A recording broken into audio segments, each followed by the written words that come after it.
The following has been brought to you by SJP World Media.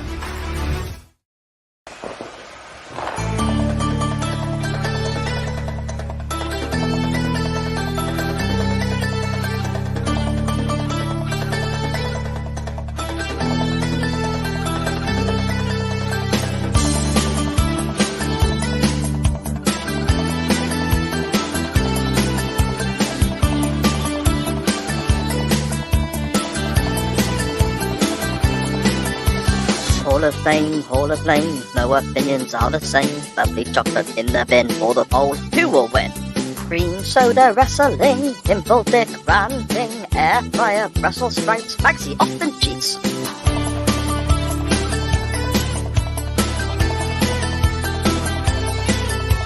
Hey yo, let's start the show. CWF are set to go. Many movies I won't know, such a fiasco. Max v. Cy was pretty crap, probably won't go back to that. Max needs to wear a hat, and he sometimes cheats. Hogan is a liar, but Barry Windham is the worst thing. Hogan is a liar, hear all about it on Chain Wrestling.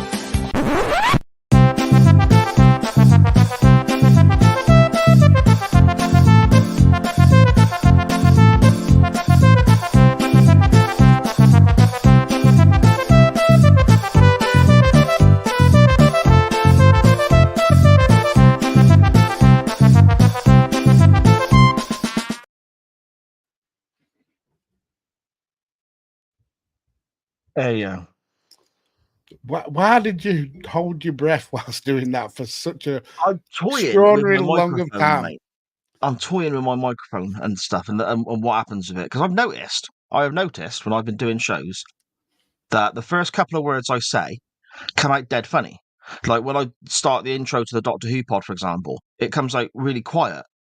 And it's not. And I'm talking to it exactly the same as I would anything else. So I've got no idea why that happens. So I'm just trying something different, mate. So you're trying to trick your microphone? Well, not trick the microphone. Just try. Oh God, here we go. You're trying to catch out your microphone from messing up the beginning of your shows. Well, when I did I can't remember what it was I recorded the other day, but rather than just saying, hello and welcome, which is how I start most other shows, right? I started going, hello and welcome, to see if that bit at the beginning would make a difference. So you're trying to outwit an inanimate object that works off USB power. Pretty much, mate. So far, it sounds like the inanimate object is winning. Yeah, that's you're right. losing to a microphone. That's right. Brilliant. Anyway, Ayo, how are you, Magsy? I am jolly happy today. So, good. Chat, CWF, let's keep it this way because I tried to be happy last week, if you remember, and you guys' answer made me be more angry and mean. I was mean to you, sir. I'll happily admit it. You were horrible. I'm going to put in editing that show was so difficult. In my eye. I'm going to make another effort. I'm going to make a harder effort to not get angry and not take that anger out on you, sir, because you don't deserve it. I'd appreciate that, mate. I'd appreciate enough grief at home for me to be spoiling you break away from the monotony of married life. Is that right? Yeah. Also, I'm in pain, Magsy. I'm in a lot of pain. Yes, you are. Tell me why. Struggling, man. I don't know. I don't know what it is. Well, I do know what it is. I've had back problems for years and years and years. But in recent times, things have been pretty good. But then I woke up the other day and I was a bit like, oh, that don't feel right. And it's basically, the spot in my lower back that plays up and there's muscle pain there and so on. But then it triggers like my sciatica, goes all the way down my leg, my calf, my knee. Sometimes I'm getting up off the sofa or sometimes I'll be walking along and all of a sudden it'll just feel like my leg isn't there between my knee and my ankle. Like there's just nothing there. So I end up going and nearly falling over. It's horrible, mate. It really hurts. I'm sat here now in genuine pain. I think, and I've mentioned this to you already, and you've dismissed it, but I think you need a really big poo. I think No. your bowels may be impacted and they're pressing on your nerve. I think you need to go and sit on the toilet, maybe take your phone, have a little scout through Reddit, and just push out a big long chocolate log. Is that right? I'll bear that in mind. Thank you for the advice. I'm not on Reddit. I don't You think don't I am have anyway. to be on Reddit to read Reddit. Do you not? No. Okay. Okay. Did you think you needed to? Well, no. I Well, mean, sometimes when I type something in on a Read Google Fartful search. or Wrestling Observer. Oh, you got to pay for that, though, haven't you? Jesus. Read Okay. BBC News or Yahoo. Don't you News. start me off about the BBC News, mate. Don't you start me off. Do you see that? Hugh Edwards today. Did you see that? He got away. He didn't. He don't have to do any jail time. No, I don't think. Has he been even put on a register? I don't know. He's got 2-year suspended sentence, the Nancy bastard. And he had No? he had 3 of the highest category images. Now Yeah. he got charged for making the images, but apparently that's a wide kind of like overarching like term. It can be making them as if you've downloaded them, if you've opened a message with them, things like that. But he had 3 of the highest category images. Yeah. And he's debated not to even pay back the £200,000 he got paid from the BBC whilst he was suspended. Anyway, we're not starting less than 10 minutes into the show speaking about people like Hugh Edwards. Only he will burn in the fieriest pits of hell. Apparently, they were worried about putting him into prison. So we're not talking about him, but Thar wants to continue the conversation. Hang on. Right. They're concerned about putting him into prison because he'll be at risk from other prisoners. So don't be a fucking nonsense. I don't give a fuck. Yeah, he loses that right to be cared about when he started abusing and being involved with the abuse of kids. So exactly, piece of shit, mate. Yeah, he is. Fucking arsehole. Anyway, Fucking that arsehole. is the final time. In the first 10 minutes, we're talking about pedos. Later on, once we got past the YouTube censors, we may revisit the topic. But anyway. Well, no, probably not. We'll try and avoid it. Anyway, good afternoon, good evening, good morning, wherever and whenever you may be watching or listening from. This is Chain Wrestling Live, an SJP World Media production, episode 163. I am Si, and with me, as always, is the enforcer to my gotta ignore her. That cat is not going to distract me this week, I swear to God. The Flair to my lack of care. A podcaster who I would never let Hulk Hogan put a wedge between you and I, Magsy, ever. Like he did with Flair and Arn, the bastard. Lord Mags. Have you noticed, mate? I'm not vaping. I have noticed that, and I mentioned it pre-show, and you told me that you're not doing it anymore, and I nearly had a heart attack of my own. Why are you not vaping? Well, I won't say I'm not doing it anymore. I just said I'm going to cut right back. So what I was talking to Sharon about last night was I vape at certain times in certain situations. So I vape if I'm having a beer. Okay? So, but then I won't vape in the day. Okay. So it's like, why am I not vaping from like when I get up right the way through to evening time and then blasting through one just because I'm having a beer? It seems a bit silly. I vape when I'm doing chain wrestling. Before this show, yeah. Yeah, I vape when I'm up here doing the show. And it's like, well, why am I doing that? You know, it makes no sense. That's going to be difficult for me to knock it on the head, I imagine. And I may still have, the odd vape here and there. Like tomorrow night, I've got a big night of editing planned. I've got 3 shows I've got to get through tomorrow evening, including this one. I imagine I'm going to vape then, but I won't vape before then. And I'm thinking eventually, hopefully, that means I could just knock it on the head. Well, I mean, on the real, that's really good. I'm glad that you're finally taking your health seriously. Well, I won't go that far. But you have also, maybe the vape was keeping the back pain away. So there is that to consider. Oh, do you reckon that's what it is? It could be.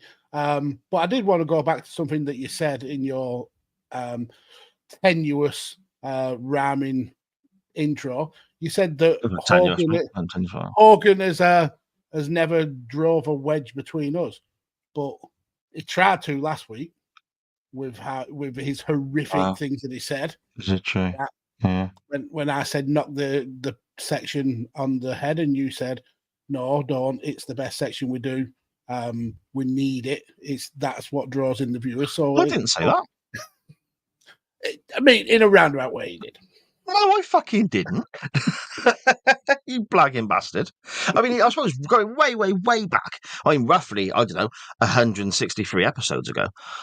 I suppose Hogan did drive a bit of a wedge in between us because I would often tease linking to the awful WrestleMania 7 main event, and you would tell me to fuck off. So, and you probably put him at number 1 on your Mount Rushmore.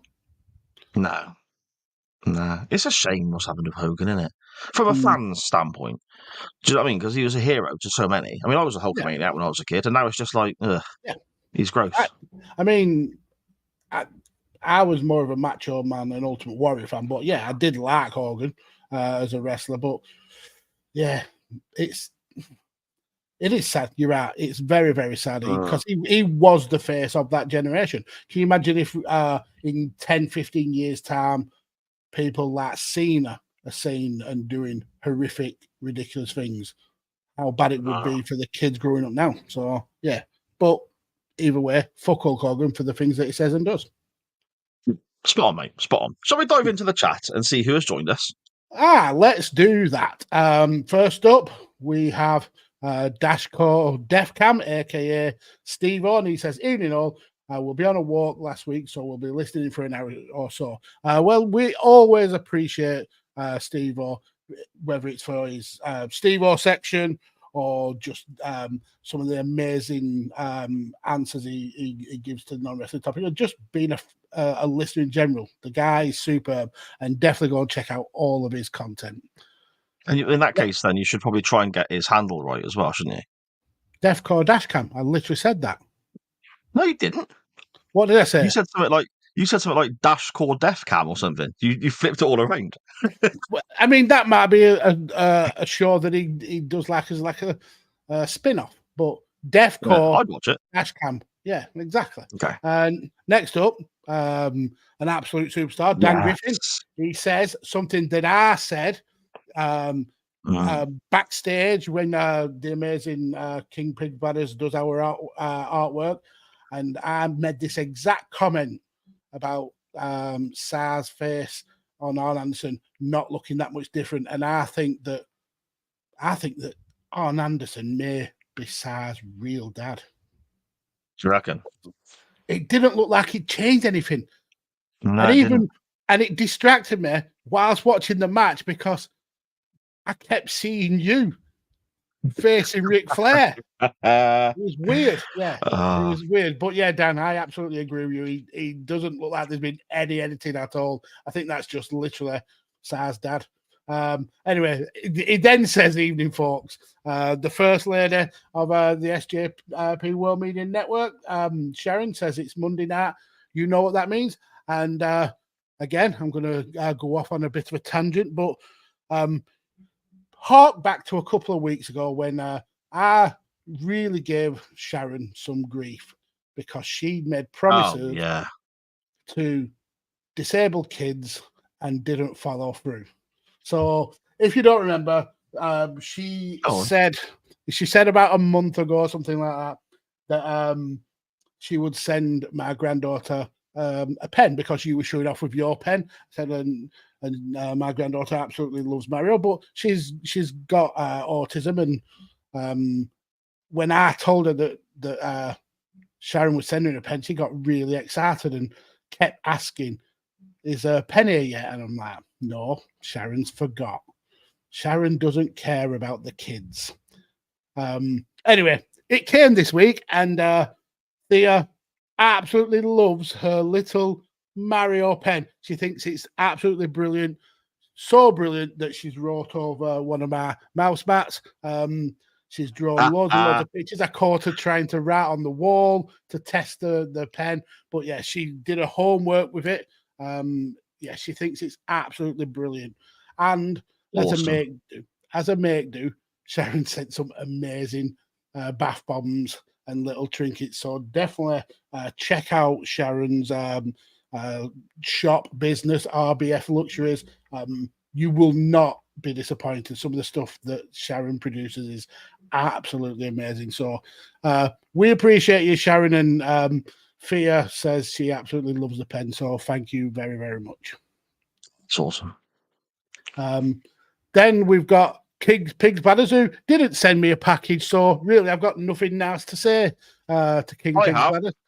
I want to say it's lovely to have you back, my friend. I know you've been away for a little while dealing with some stuff, but it's awesome that you are back with us. I'm so glad to see you in the chat and so glad to see you back making us our images for our show. It's fantastic stuff. Thank you so much. I mean, you literally just stole my thunder there because I was actually going to say that. Sorry, mate. I was just jesting. But yeah, I have to reiterate what Sarah said. We've missed you. And it's good to see you back, and hopefully you're doing a lot better, sir. Thank you for your comment of evening, gents. Next up, Dan says, "Welcome to SARS microphone magic. This week he makes it disappear, but not in the way you think, and that's why he's got backache." Oh, hang on, That you can see it there, actually, can't you? Oh, there's my microphone. It is, and it looks like it's got a little brown clinkers hanging from No, it. it hasn't. Stop. I look after my stuff, mate. I wash it after every use. You Anyway, look after your stuff. You have a basket full of wires. no, I don't think I have anymore. I think Sharon's got rid of them. I don't know where they've gone. I bet Which is you a were shame. fuming. I got a Anyway, lot of wires up here. amazing. Dan then says he likes our intro to the Doctor Who pod the other day that got cut because I said penis and made Sarah laugh. Yeah, fucking knobhead. It's in the outtakes. You'll be able to hear it when it's released. I mean, we've got quite a few episodes in the bank now. 100th episode, Magsy, came out today of the Doctor Who pod. Oh, 100th how episode. quick has that been? Oh, It only seems like 2 days ago that you even come up with the concept of it, and you've made out 100. It's amazing. Well done. and it has breaks as well because it runs in seasons. Yeah. So we do like 16 to 20 at a time, then take a break as well. So yeah, it's worked. It's gone really well. Yeah. Congratulations. Dan then says, "Welcome to the latest CWF Nonce News. All up to date info on kiddie fiddling cunt bags in the news." Yeah, well, if you need Nonce News, we're the place to come to. Badly playing video. I know. What an advert for our show. We don't hardly talk about wrestling. We cover Nonce, and at least one of us, is usually an angry fucker for the majority of the show. So plenty of reasons to listen. Yeah. Why you're pointing the other way? That's the wrong way, isn't it? But that's as I look at the screen, that's pointing at you. So that's weird. That's like I'm pointing at the window. There you go. See? Badly played video games. Matt says, "Apologies for my lateness. Worked and mental. Will be here properly from around 20 to 9. I love the fact that our lovely friends in the CWF will come in and say, I'm here, but I'm not going to be fully invested for a long time. We get it with Steve-O. Matt's obviously done it. Graham is the king of it, rocking up at ridiculous times and then listening to us at ridiculous speeds to catch up. The just the passion and the effort they put in. So really uplifting. I was thinking we just want to make sure we're done by 8:35. 8:35. Jesus wept. Well, yeah, Matt's back at 8:40. No, wrap it up. Yeah, just when it gets to 8:40, we'll do a sign off. So Matt thinks he's missed a lot. Sharon says he looks too much like a Powell for Arn to be daddy. I think I said, is it Uncle Arn or something like that in the chat? Yeah, I very much my family. You can tell the Powells. We look like my daughters and their cousins. They all look the same. Yeah. Yeah. And then she says, "Oh, for fuck's sake!" I mean, that could be about absolutely anything in this last 20 minutes. Because she said she picks on disabled kids. Oh yeah, I did say that, didn't I? See, I only said it 5 minutes ago. And it's gone. It's gone out of memory. Steve-O Dashcore Defcam said I definitely said Defcore Dashcam. So there you go. I was right in the first place. Yeah, you don't pay any interest when you're picking your nails. King Big Brother says, "That's come from. It hurts." You see that? Maybe that's from needing a poo. Is it? Is that so? Yeah. King Pig Brothers says, glad to be back. Yeah, we're glad to have you back. And Sharon says, no, sir. The basket with ways will be the box by your feet. Yeah, there you go. Let's see. Amazing. Absolutely amazing. So I just pulled a wire then. It's actually attached to my laptop and it moved it. Do you see that? Yeah, There we put the box down, put the wires down. Okay. I'll put it back now. And Dan says, we started recording the Doctor Who pod nearly 3 years ago. Bloody hell. That's mad. And time flies when you're having fun. Yeah, there you go. I mean, 3 years. That's mental that it's been going that long. Here's to the next 3. And then definitely. Dash Cam Defcore says, I think you need to reread my comment. No, that one, Steve, I definitely did on purpose because you definitely said Dashcore Defcam. So I said it and then pretended that you said Defcore Dashcam. I was trying to be flippant, but I was busy biting his nails to even give a shit. My nails. I was looking at this funny thing on my anyway, finger. that's the chat caught up with. Let's move on to before I say something I regret. So what are we doing now then? Hall of Fame thing? We are. Oh. And it's me first. It is. But I don't know which to pick. Oh, interesting. I'm going to start with the Hall of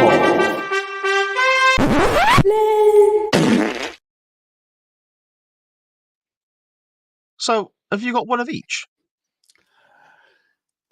Technically, I've got one, but it qualifies as each.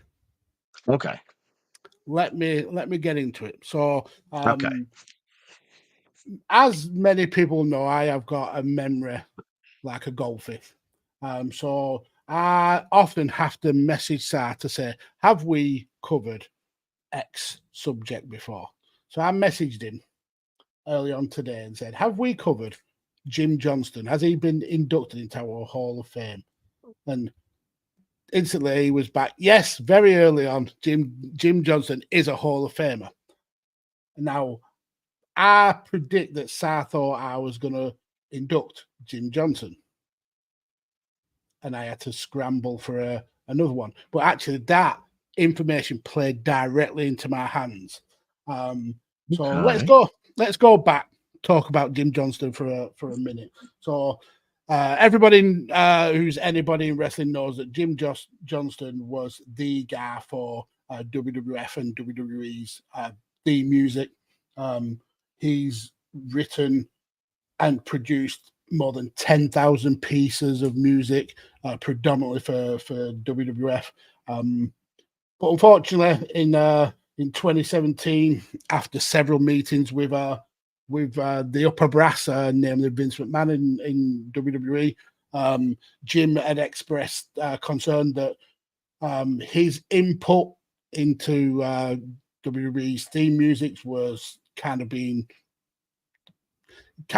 waning. He was having less and less input over the day-to-day music, and that's because WWE had brought CFO Dollar Sign in essentially to help produce. They started work with WWF in 2012, so within those 5 years they'd started to produce more and more, and Jim was kind of essentially drawing a paycheck for not working. And one of the things he said in an interview was he could have easily just kept doing that and getting money for nothing, but he's always had this mindset that he wants to work, he wants to produce, he wants to be creative. So he had a meeting with Vince, and he said this meeting didn't go too well. He wasn't giving any assurances that he would be more involved. He also had another meeting where they spoke about the revenue split, because he and WWE were 50-50 owners of Jim's music, but WWE were solely the publishers. So he would get paid 3.5 cents per track sale, and then a fraction of a cent for any streaming, where WWE would get 2,000% more than him. So they'd get around 70 cents per sale. So he wanted a little bit of parity there. He was told by Vince that that was never going to happen. And unfortunately, when his contract was up, WWF didn't renew it, and he was let go, which meant that CF or Dollar Sign took over as sole producers. And to be fair to them, they churned out some pretty good themes, some memorable ones. But the revenue that they drew from their songs was a pittance compared to the revenue that Jim Johnston had brought to the company. Then in February 2020, CFO Dollar Sign were in a meeting with their publishers and were told that they wouldn't be getting a significant amount of the money that they earned from WWE theme music. So CFO approached WWE and said, could you buy us out of our publishing deal? WWE were willing to do that because it brought the whole company of CFO in-house and meant that WWE could control the revenue and potentially get a bigger split of the profits. But CFO's publishing team refused point blank to allow WWE out to buy out the contract, and talks over any negotiations were quickly ended. This led to WWE letting CFO's contract run down and not using them again because they couldn't get out of this publishing deal. So to replace CFO Dollar Sign, WWE hired a music industry executive, an entertainment lawyer, a talent agent, and a music producer called Doug Davis. He's well known in the entertainment sphere. He's got multiple awards for his music. He's got multiple awards for his philanthropic work. I think he's on the Grammys list of biggest philanthropic people. He donates a hell of a lot of money and time and effort to struggling artists and things like that. And he was brought in to basically take full control of WWE theme musics. And he come up with a pseudonym called Def Rebel. Now, Def Rebel has been very prolific in creating new themes because WWE wanted him as Def Rebel to replace pretty much all the themes for the WWE stars. So they didn't have any need to share profits with CFO, and all of the profits would be in-house to WWE. But again, that being said, the revenue from Def Rebel is way down from the CWF era of music, and even further down from the Jim Johnston era of music. According to a report from Fightful Select, they are acutely aware, WWE are acutely aware that the fans have a feverish dislike for the style of themes that Def Rebel produce. The complaints of them being generic, complaints of them being ill-fitting to the wrestler and the character, and the worst one really, if you're talking about wrestlers' theme music, that the songs and the tracks are instantly forgettable, which it's a death knell. Fightful also reported that Randy Orton point blank refused an entrance theme created by Def Rebel. He shut it down before he'd even finished listening to the track once. He said absolutely not. And this is where it kind of turns into a Hall of Fame, because WWE are reportedly looking to end their relationship with Def Rebel. The contract is up at the end of 2024 and are looking to use mainstream artists for future theme songs from for the wrestlers. So it's a mixture of a Hall of Fame and a Hall of Lame. The Hall of Lame part is how much WWE has spent and lost out on revenue because of a ridiculous pettiness with Jim Johnston and the tracks that he created and how he was recompensed with it. But also a Hall of Fame because we might be getting proper music for wrestlers, which is something that we should have had decades ago. So yeah, that's my entry for this week. Oh, fantastic stuff. Can you imagine that? People are using, hopefully as well, it means that we won't get things dubbed on the network. Well, the network's not going to exist anymore, but you know what I mean? You know, so, yeah, that'd be great, wouldn't it? Actual, real, proper music rather than generic. Exactly. Yeah, but I mean, listening to some of the Def Rebel stuff, if they didn't announce the name of the wrestler at the beginning, you would never know that music belonged to such a wrestler. And they've done so many tracks. There's 166 current tracks that they've done to replace the CFO dollar sign ones, all in the space of just over 2 years, which is a ridiculous number.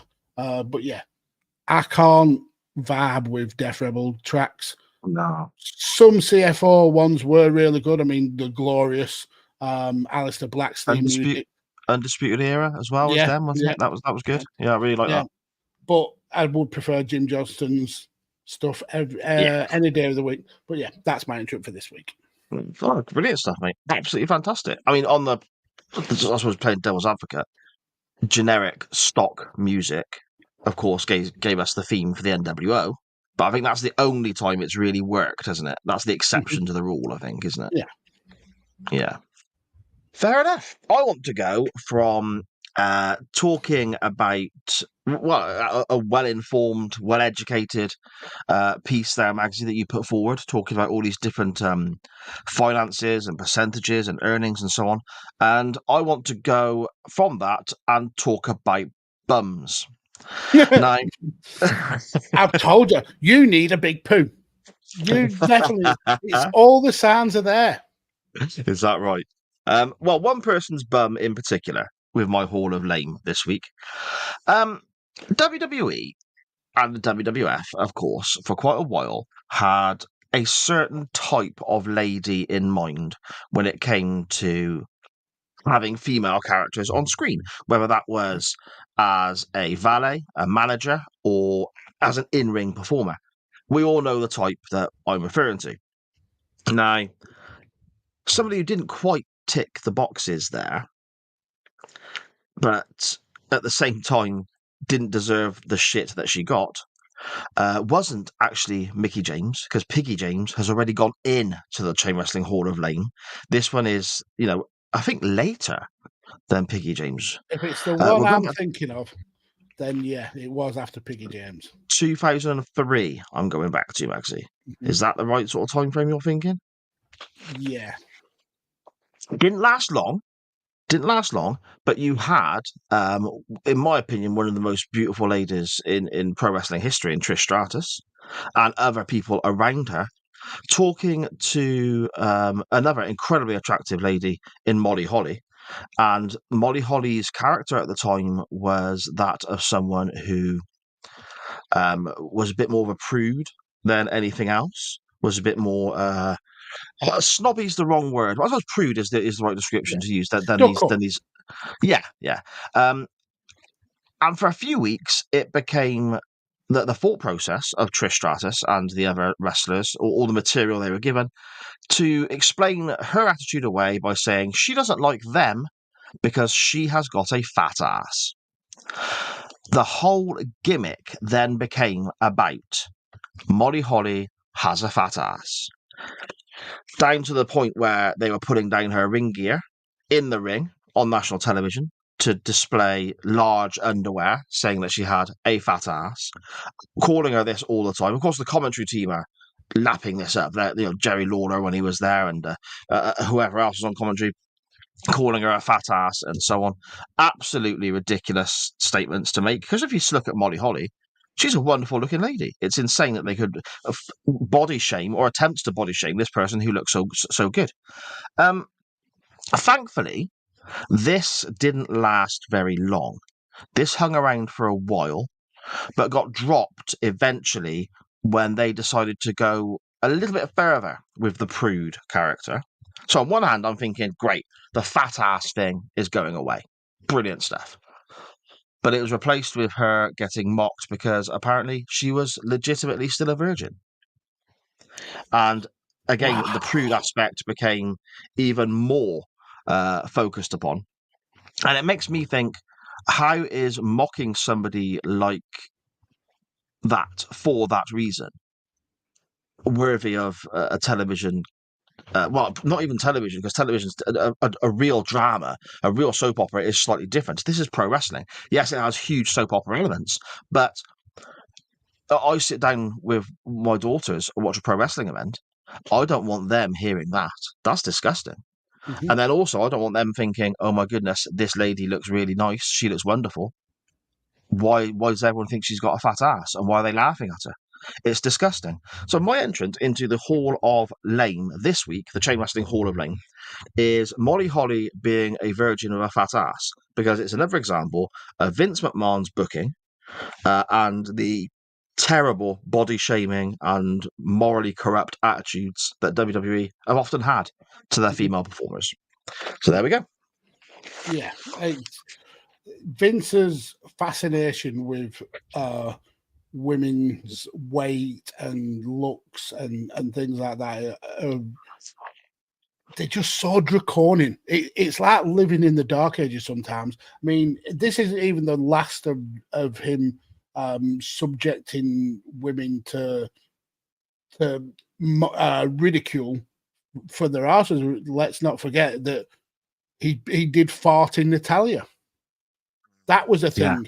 Yeah. Natalia, who is one of the arguably the best women to ever wrestle, a person who is now so revered that she's the person that trains all the younger wrestlers. And she was saddled with a gimmick where people were taking the mick out of her for farting. It was just, Vince, there's so many reasons why it's good that knobhead is gone from the WWE. Exactly. There we go then, Magsy. Shall we dive on through the chat and see what people are saying before we get to our non-wrestling topic this week? We shall. Dan says, Jim Johnston was bloody fantastic, makes Def Rebel look like a big bag of shit. I mean, when I started doing the research for that, my mindset was Def Rebel is a joke and everything that they've done should be burned. But after reading about the guy behind Def Rebel, Doug Davis, he seems like a genuinely nice bloke, just a very bang average music producer, especially for WWE. Okay. Now, obviously, he's working within limits with WWE. They're telling him what they want, so they are not getting away with any of the blame. But yeah, the music that WWE wrestlers have now as themes, they're just boring. They're bland, and like I said, the worst thing, they're forgettable. I mean, you think about Austin. Everyone knows his music, Glass, but you think about Jericho in WWF. Obviously, his stuff in AEW has not been the best after Judas, but you think of the Countdown Clock, you think of DX, things like that. They're all 30 odd years old, but you still remember them. Who's going to remember Bron Breakker's theme tune in 30 years? Who's going to remember Bayley's theme tune from 30 years? It's just forgettable. Actually watched an episode of Raw recently, didn't I? I think I said last week. I watched the pay-per-view and an episode of Raw. So I would have seen some of these wrestlers on 2 shows over the course of a few days. I didn't recognise anyone's music, and I still wouldn't know. Yeah, exactly. And that's the worst thing. You can't get that pop. You can't get that fan pop of the first bar of the music kicking in and then the fans go wild. You're going to have to wait for the wrestler to come out and go, "It's me," and then you get the pop, which is ridiculous. There you go. Yep. Dan then says CFO Dollar Sign was pretty good, to be fair. Yeah, a lot of their songs were certifiable bangers, and they're memorable, glorious. It's good. It's more memorable than Bobby Roode's WWE career. It's that exactly. Dan then says he was at the World of Sport tapings on Saturday, and one of their big production issues was that the music was all generic and not memorable. Yeah, but you give a pass to World of Sport because they're coming back and it's new and it's there's going to be issues like that because they're not a huge company. But WWE have they could buy the rights to any music whatsoever and be able to use it. And then Dan says Hall of Flame. I mean that's actually it. We could call it the Hall of Flame. That works for me. He also says Bum Gun. There's a reason for that. Okay. Would you like to enlighten? Well, when we recorded for the Doctor Who pod the other day, we looked at a Christopher Eccleston episode, and John Barrowman was in it, who plays Captain Jack. Mm-hmm. In one particular scene, he is stripped naked, but he produces a gun from somewhere. And when asked, "Where were you hiding that?" he says, "You don't want to know," and then starts shooting stuff. So then cue me and Dan being the incredibly mature, sensible grown-ups that we are, and laughed about bum gun for about 20 minutes on the show. So, child, you absolute child. Dan then says Jerry Lawler mentioned score 1 on the CWF nonce bingo cards. Yeah, but we've got past that very important 10 minutes because you need to avoid the YouTube censors. Unfortunately, this week, Si had to bring up Hugh Edwards and then keep continuing about him. So it's his fault. Is that a thing, is it? I believe so. I mean, it might not be for live video, but I think it is for actual video. Yeah. Right, okay. Anyway. I should bear that in mind.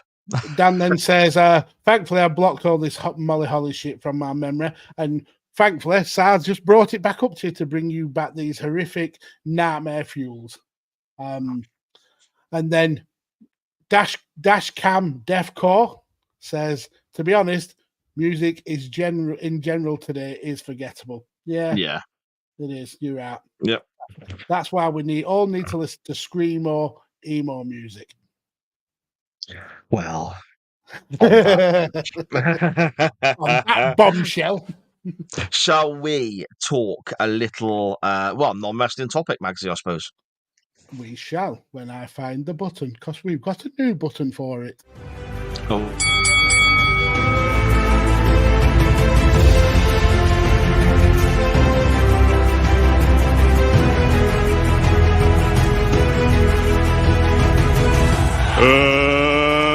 Let's get ready to rumble! Non-wrestling topic time.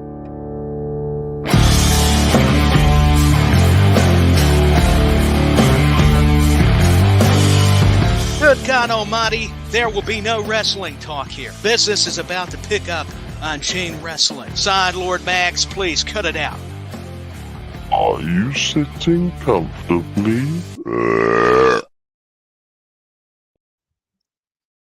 Now, do you know what's really funny about that, Mags?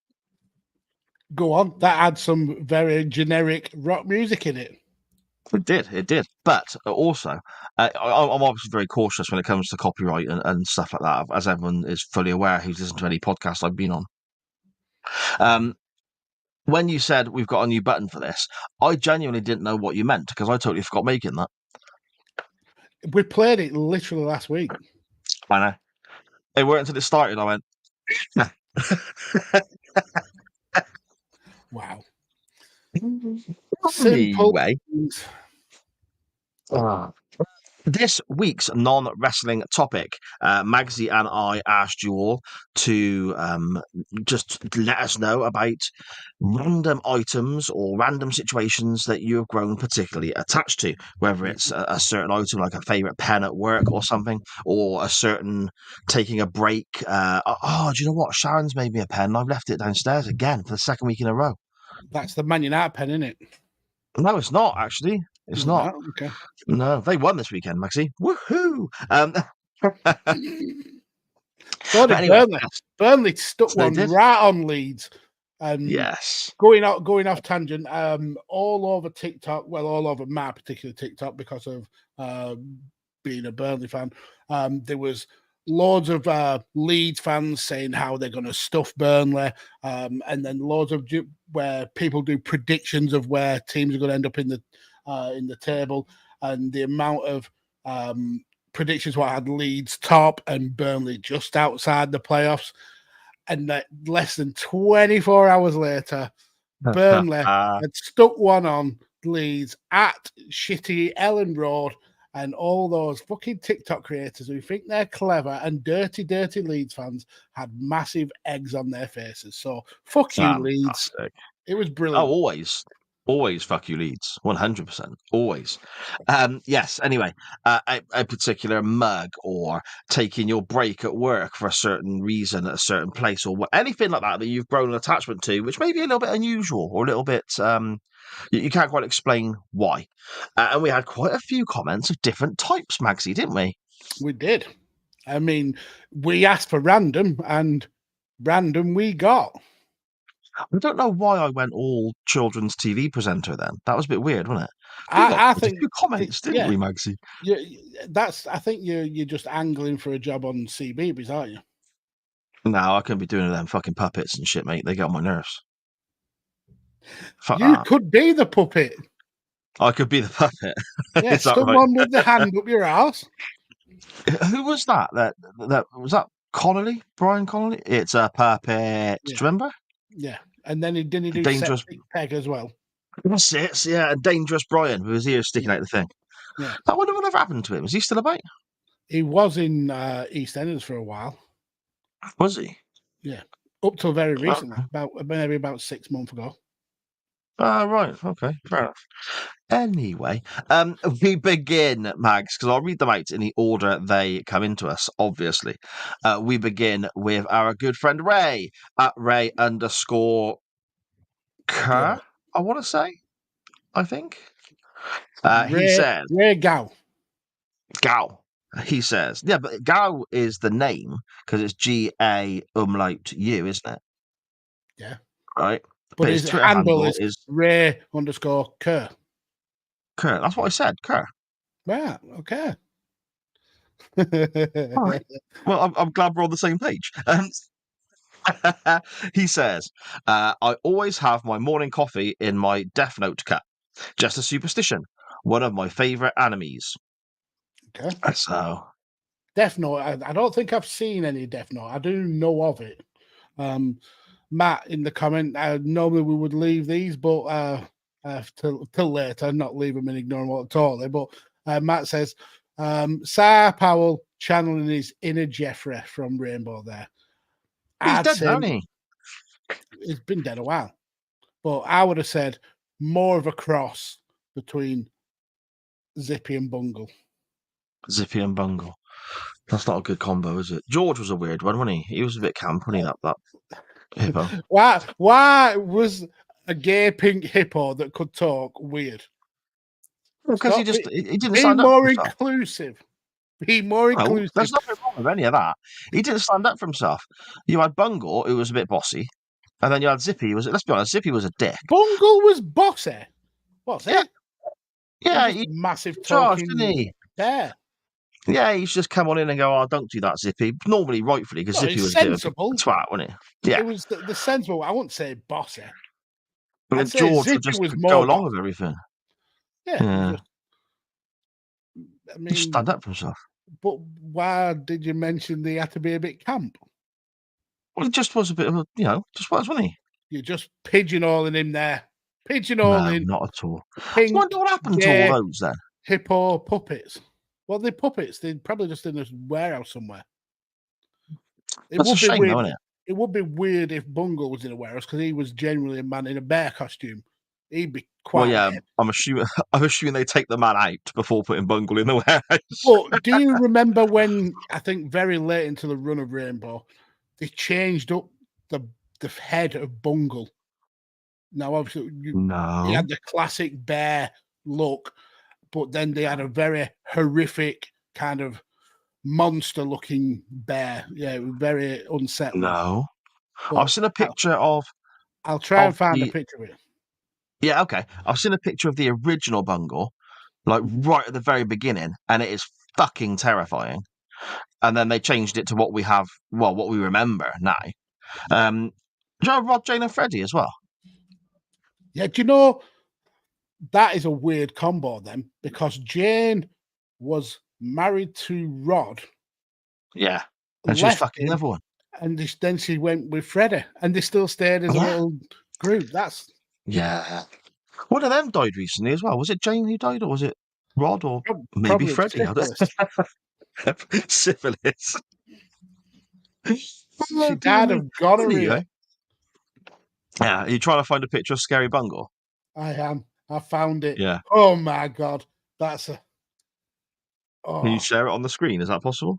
I'm gonna try. It's from a Okay. Facebook post, and I don't have it.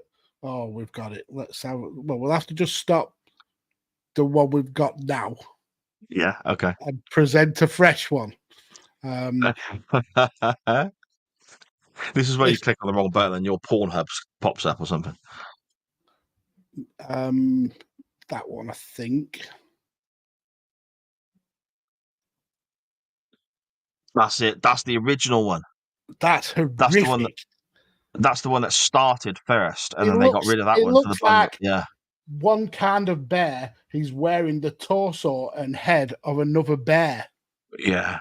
Look at the size of his fucking hands. and Even his Zippy chest. behind him looks. Yeah. He dare say, Even "Oh, Zippy Zippy is behind in him. such a place." Yeah. He's like, "I'm not saying no. This fucker's gonna rip my throat out." Zippy's like, I'm keeping stum. Fuck this. And Matt says, "Bungle is a man in a bear suit, where Sai is a bear in a man suit." Because doesn't bear mean something as well, doesn't it, in the LGBT community? Yeah, like big hairy dude, isn't it? Big cuddly hairy dude. So it's rare, yeah. I'll take that. Nothing wrong with that, mate. There Okay, you no. go, Anyway, assholes. Let's get back back. to Ray. Back to Ray. Apologies, He Ray. also says that he always wears a pink shirt into the office when there's an important meeting. Can't even explain why. Yeah, that is a bit on it. Why would you just... Is it like an empowering shirt, is it? Maybe if he goes in with a pink shirt on, he's less likely to be fired. Because who's going to fire the person wearing a pink shirt? I don't know about that, mate. I'm not sure that's how things work. Man, I agree to disagree.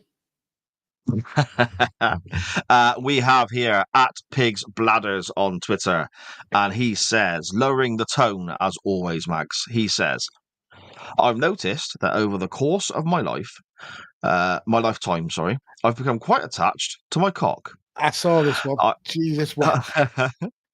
I have no fascination in other cocks. Mine seems to be the only one I'm happy with. And the same can be said about my balls too. Well, there we go. I mean, it would be weird. And Graham is absolutely spot on here saying, Jesus fucking Christ, I nearly reported this as spam. But it's good to have you back, mate. it would be concerning if you were attached to other people's cocks. Yes. Yeah. But in another breath, it does remind me of one of the best parts of chain wrestling that we've ever covered, and that's Joe Wilkinson and his poem about naming strangers cocks. So yes, yeah, that's a quality. That is glorious. That's a quality comment, King Pig Banners. And stay attached to your cock, because the last thing you want is to become detached from it. Yeah. Unless, of course, you've got some kind of functionability added that you can, like on Enter the Dragon, where that guy can take his hand off and replace it with other things. Yeah, okay. But that would mean he would need maybe a magnetized cock. Yeah, you don't want to magnetize, do you? Because it'll just. How does it stay on? It'll fall off. Because it's but it's got to stay on somehow, and You have like Well, it's like a fitting, like a click and clunk kind of effort, don't you? like a fast connection for like a hose pipe. There you go. Yeah, You shouldn't you Enter the pull- Dragon, are you? Yeah, but you pull the shaft down a little bit and the Little cock down and twist, clunk clink, off it comes, and then you can put a your little bit down and twist. Yeah. and then you can put your little bare Make sure you hand on twist or it the something. right way. Yeah, yeah. That'd be quite handy in a way, wouldn't it? Why would he want a bare hand where he's cocky? Well, that was because that's what the guy in Enter the Dragon's got. Oh, yeah. Okay. Fair enough. But you think about it, it could be quite handy. You could have like an attachment down there. I mean, obviously times are different now, but back in the 80s, you could have had an ashtray. You know, just attach that instead, stick it out your flies, walk around and... You could attach maybe a bike to it so you didn't have to walk everywhere. Yeah. Yeah, that's true. An extra hand. So when you're carrying too many beers, you can just hold one down there. And where would you keep the cock whilst you're not wearing it?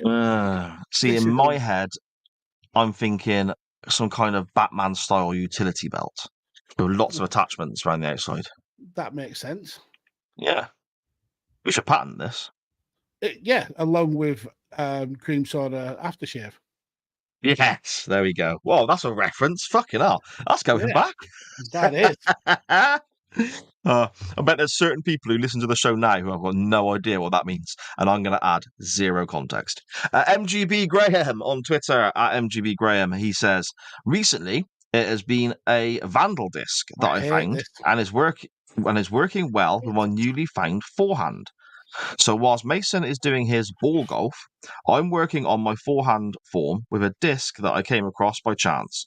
Looks far more expensive than the discs I would buy for sure.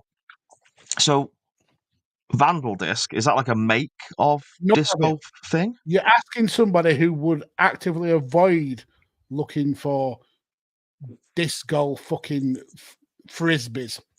I hate this comment, and then Graham's now doing it on purpose.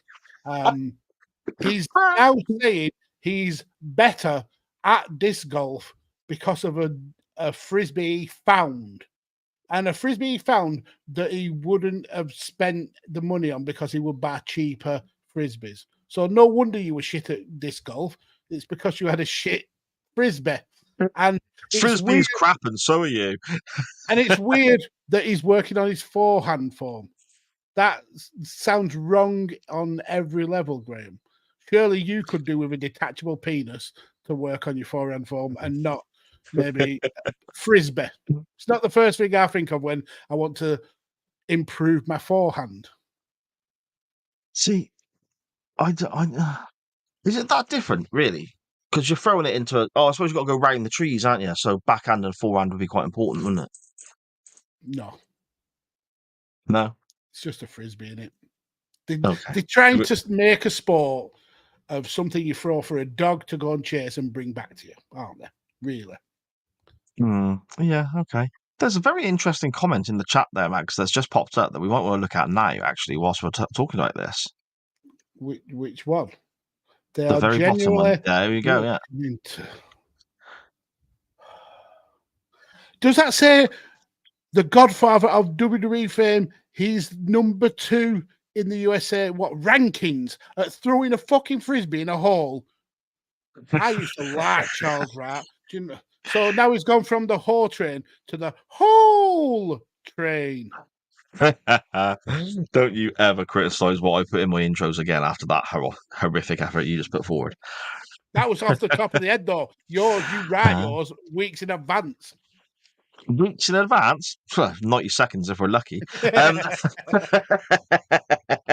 Graham also says, I have always been a backhanded player, so it's good to add another skill to my armoury. Yes, indeed. Have you? I'm not even going to give this a backhanded comment.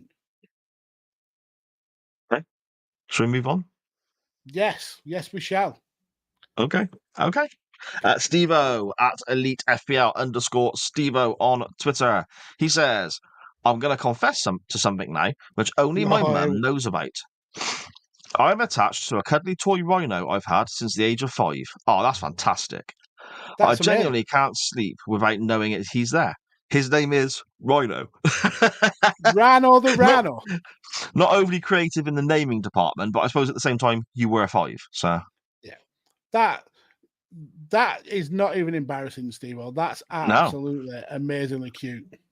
On that note, Magsy, I have actually seeked out my teddy from when I was tiny. I think I was about a year and a half old when I was given it.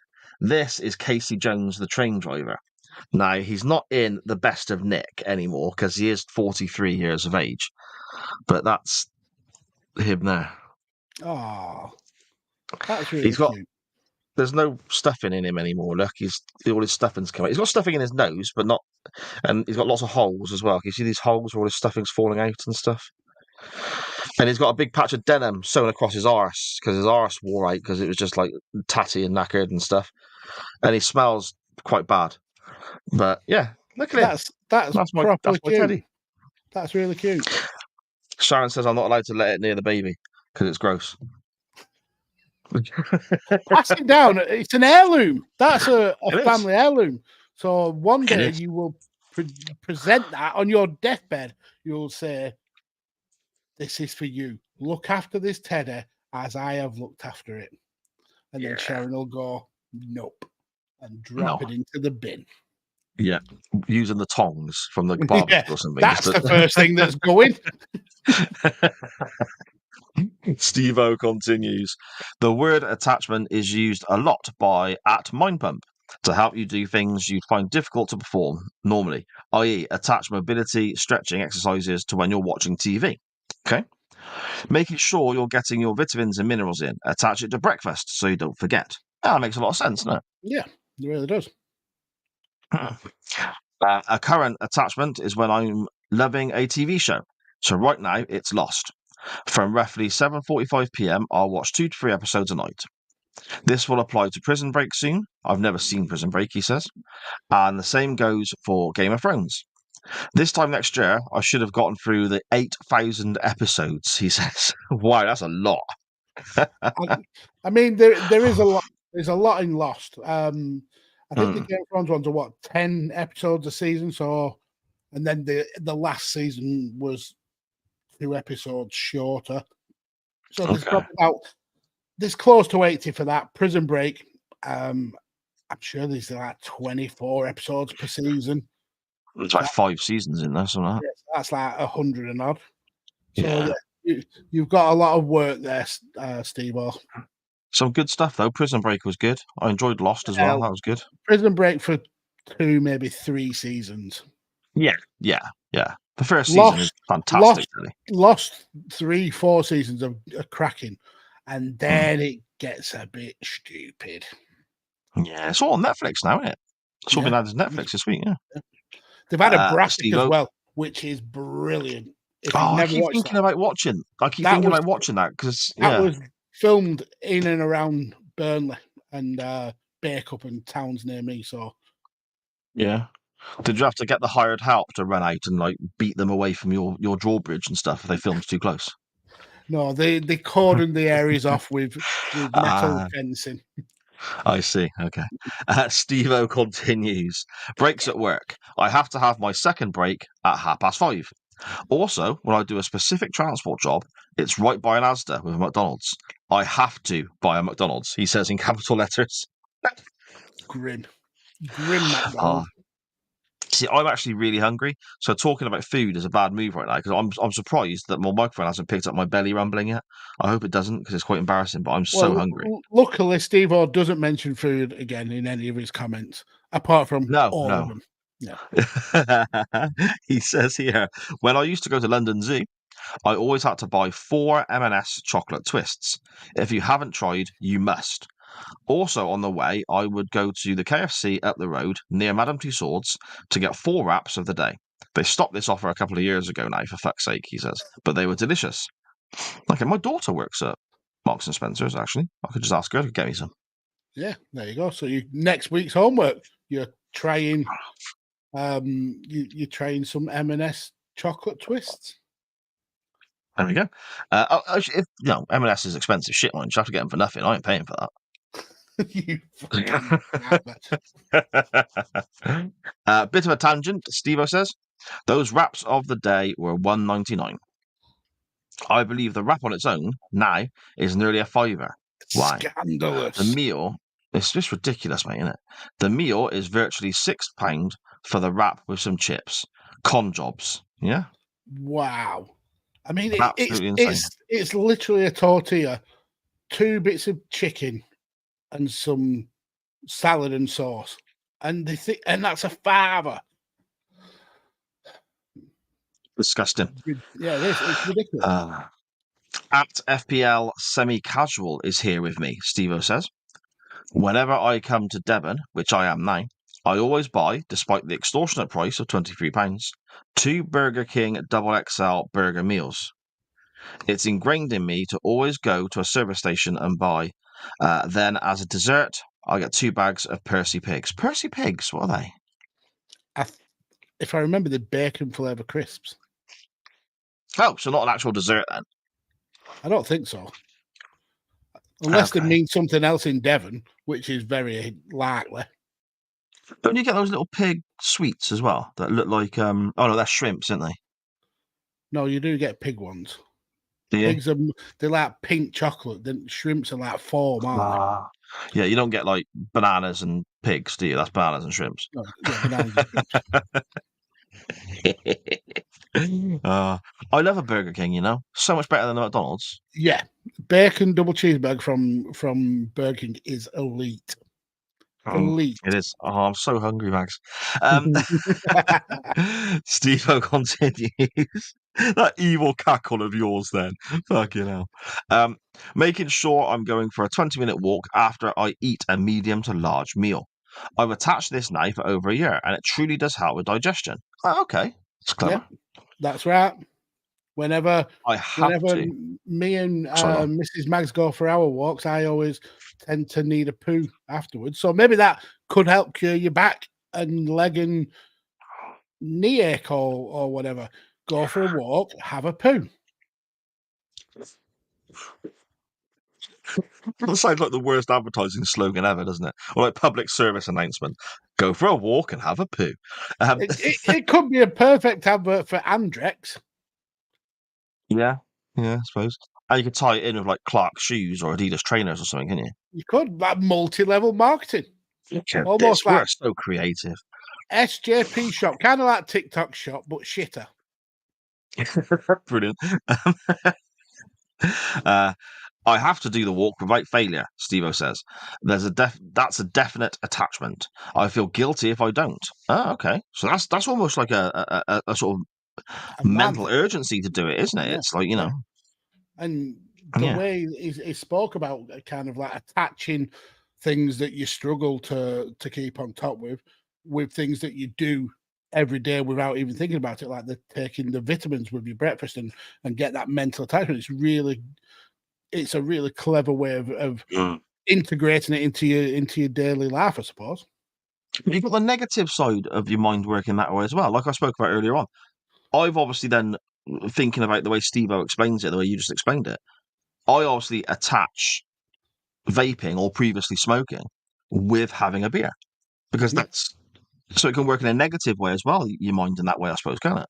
It can. What you have to do is attach it to something better or something that's better for you, or as you're trying to do, detach it from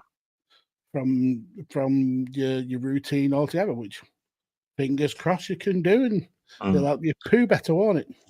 It will help me poo better, mate. I do keep getting distracted because I've got a little lip balm sat on my table here, and it's where I've got some lip vape. balms. I've never used lip balm, but your amazing missus sent some lip balms, and they smell bloody lovely. Yeah, don't eat them though. They don't taste as they smell. Trust me. No, I mean, I didn't try it. I was tempted to lick to see if the taste was the smell, but no, see, I didn't. I gave in to the temptation. I gave in to the You temptation. snapped it off like a Slim Jim. I got this Stanley blade from work and just sliced down the side and then rolled it like a pepperoni. Dan Griffin at Dan Griffin 21 on Twitter. He says, well, first of all, he is on the Doctor Who pod with me, which today hits its 100th 100 episode. episodes. Bloody Amazing. glorious time traveling Amazing. bullshit we speak about. Dan says, when I was a kid, I had a favourite spoon.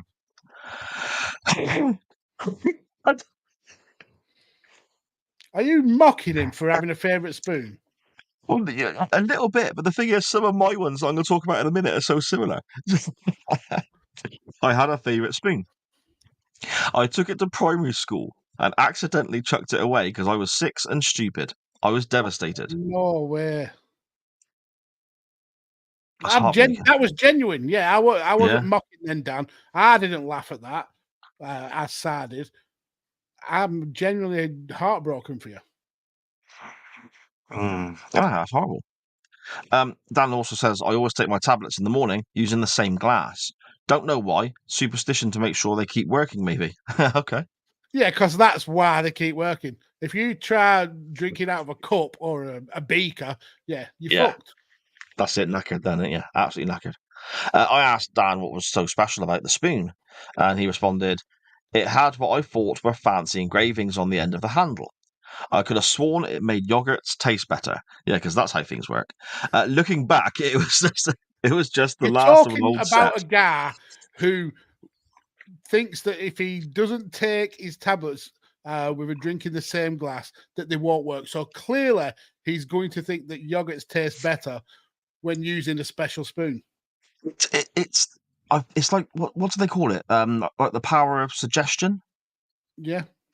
Yeah, because Sharon, this Idiocy. is my I tend to call it idiocy.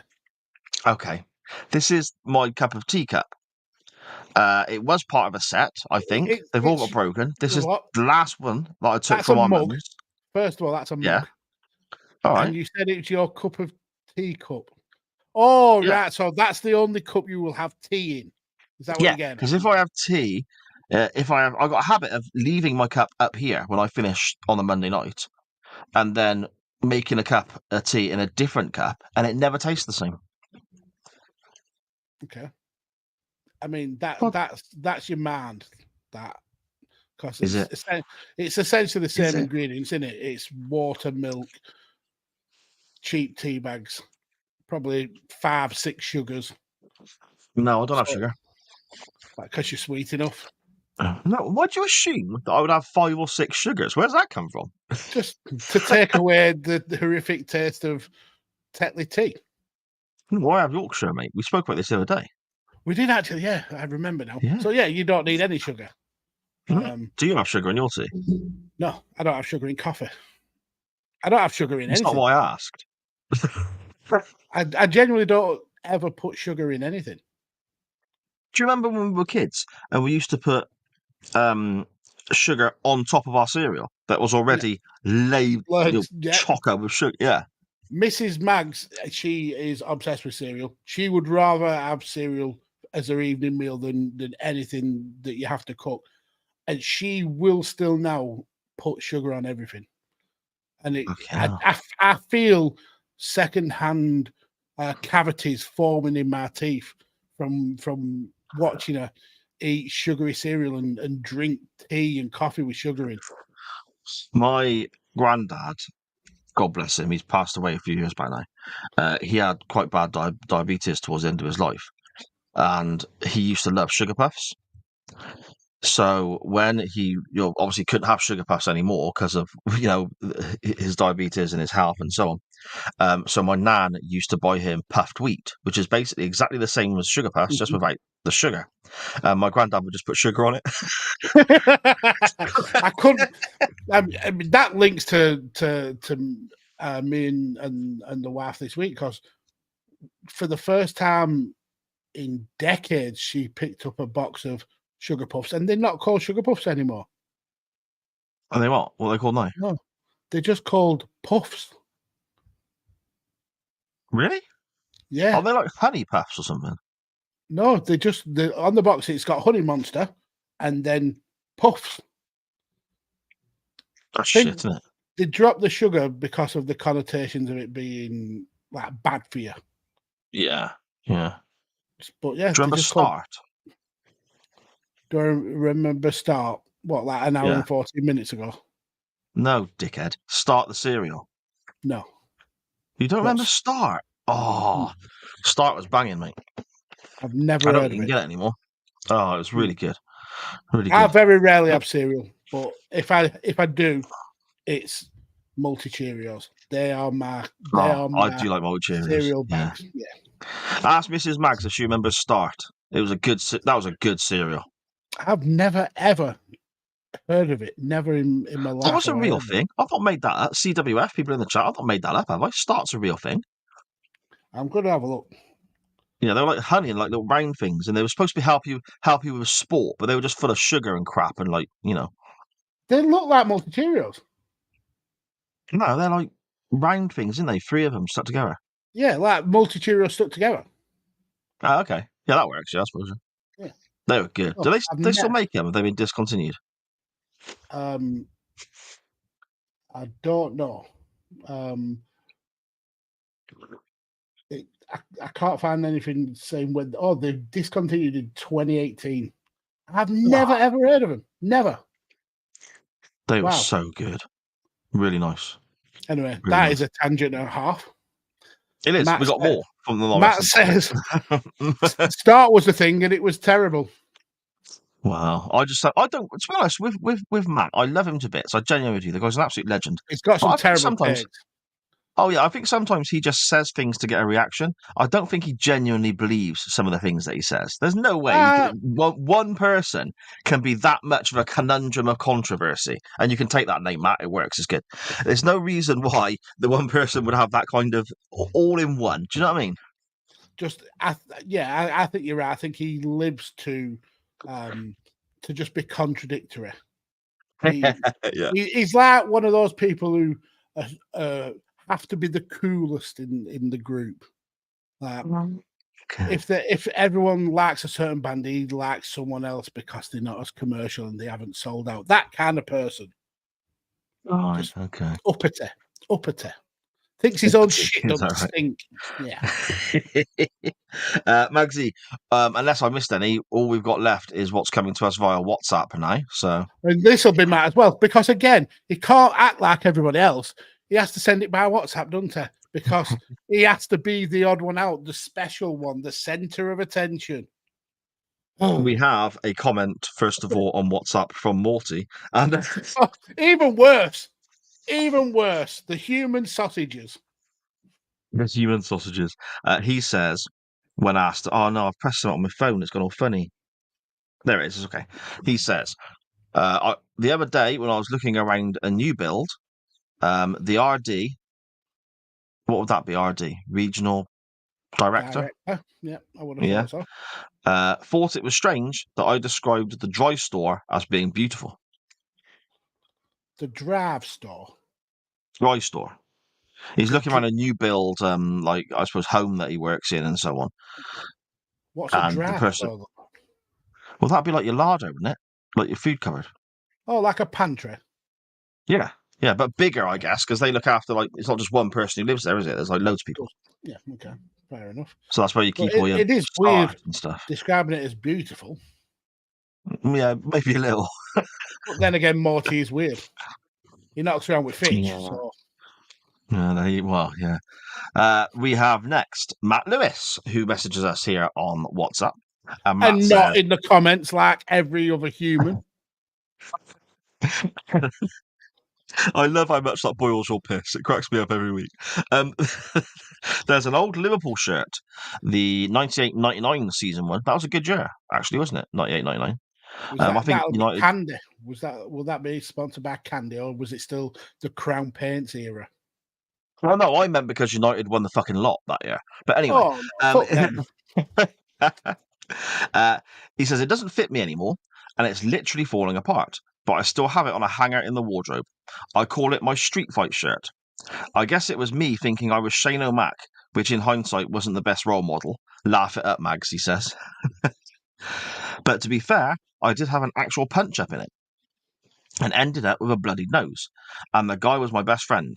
I'll explain it another day. That's a tangent on the show, and it's already going to be long enough because Si has to keep rambling about potatoes or some such. We ramble about potatoes. Oh, just rambling about the fact you need a poo. I think that's that. Another thing I'm very fond of is chain wrestling every Monday here on SJP World Media. Yes, it's Look at corny. that. Yes, it's me kissing arse. But damn, It it's is. the truth. Thanks, Oh, mate. see, after all them horrible things that Sar just said, that's amazing. And he We says, don't really see think you you're all. permitted to. Well, he actually says here, see you all Sunday for Man City versus Arsenal, but I believe that's actually been postponed now. Not that game, but the broadcast. So just keep your eyes out on our social medias to find out if that's the case. It But we would do be have a little bit awesome. more. It would actually be awesome if they did postpone that match because Matt and Dan and Connor weren't available to do a watch along. That would be epic. Well, Connor's no longer with the body, is he? He's gone off to do his own streaming for football and so on. Yeah. So good luck to him. Hopefully Yeah. it takes off and he does well. Good luck, Connor. Oh, the message I had that came through later on was actually Matt correcting his message from earlier, but I'd already screenshotted it. So, yeah, he just says, yours, the conundrum of controversy, which I think is a lovely little adage at the end. Amazing. He'll run with that now. He'll change his X handle to include that now. I guarantee. Yeah. Good. I like it. Maxie, what about you, mate? Have you got any weird attachments to anything in particular? I mean, I'm not a sentimental person. I hate everything and everyone that's ever lived. But there is one thing that I am so emotionally attached to that the grandkids have to get my permission before they even touch it. And it's this. That is a squeaker Christmas pig. Oh, okay. Now, the squeak doesn't work anymore because that makes for fantastic audio on the podcast version. You showing us that a squeak no longer works. But it's because it's got bat holes in the bottom. If you look, you can see. Okay. There, it's got bat holes. Yep. So Yep. the reason why I'm very emotionally attached to this is because we used to have a dog called Neo, and unfortunately, a few years ago, he developed cancer, and it beat him, and unfortunately, we had to have him put down. And this was his favorite toy. So Neo was a Labrador, and as you know, with Labradors, they're bounding with energy, and they tend to chew a lot. Now, every toy we ever got him, he chewed to bits. Tennis balls, chewed them. Sticks he found whilst going on walks, chewed them. Everything he chewed. But from the moment we got him a Christmas pig, he looked after this like it was one of his pups. Oh, man. He would. He was never an aggressive dog. Never got angry. But if you went to touch his pig, he got very protective. Like he would basically push your hand away from it, or he'd pull the pig in towards him so he could look after that pig. He would carry it like an animal would carry their genuine offspring everywhere that he went. He absolutely adored this pig. He licked it clean as if he was cleaning the pig. It was his favorite toy. And when he passed away, I asked Carlos if I could keep that pig because it meant so much to him and it means so much to me. So this is the genuinely the only thing that I feel a real emotional attachment to. And now the granddaughters, they also love Christmas pig. They're always asking to play with Christmas pig, and they're like Neo, where everything they touch they tend to destroy, but they've never ever done anything wrong to Christmas pig. Oh, mate, that's lush. It is, isn't it? That's lovely. I really like that. It's got pride of place on my desk. So I've got like an L-shaped desk, and I've got the monitors going round and all my gubbins, and he sits pride of place. Oh, beautiful. Oh, that is lovely. That is really nice. I don't it's weird when we had this topic. I thought for someone who's so stuck in their ways and fears change, I would have loads of things that I was attached to. But then when I was Just talking to Sharon about everything. it last night, it was like, I don't know. I couldn't think of anything. I mean, I had a particular pint glass for years and years and years, if you remember. And I then, remember. I remember the I was crying message and the distraught. pictures you sent when that was smashed into a million pieces. I was absolutely distraught when that glass broke. I suppose I have got Casey Jones, my teddy, but I don't really know, mate. There must be stuff that I'm forgetting. You know, there must be. I've also got certain attachments to things like, well, behind me, my dad's guitar. There, I'll never get rid of that. That'll be with me till whenever. You know. But that aside, I don't really think there is much. Because you're a heartless, emotionless, just machine. A machine. That's right, mate. A machine. That's right. Sharon in the chat there saying Lemmy's collars. Yeah, that's true. For some reason, when Lemmy loses a collar or it comes off or he gets a new one, I keep the old ones and clip them on my desk. See, there you go. You're not as Yeah. horrific and just emotionally dead. No, I that you made had a out. weird reaction. I had a weird reaction the other week as well. When we first got Pixie, wherever she's gone, behind me over there, we were, the first night it was, they were going to feed him. And I think it was Liv said, oh, there's a bowl down there we could use for Pixie. And I got really defensive. I was like, nope, that's Toba's bowl. And that was next door's cat. And it's still in the same place where he used to eat, next to my chair every night. So you know? The cat that you have adopted cannot eat in the bowl of your neighbour's cat that's from your house. So the cat that lives in your house doesn't take seniority over a neighbour's cat. Well, no, it's because me and that cat were incredibly close. You know, that cat was my friend. He used to come and see me and all this sort of stuff. And to be honest, I wish I could show you, but Did Pixie's he stuff come is and up see you here. because you fed him? Maybe.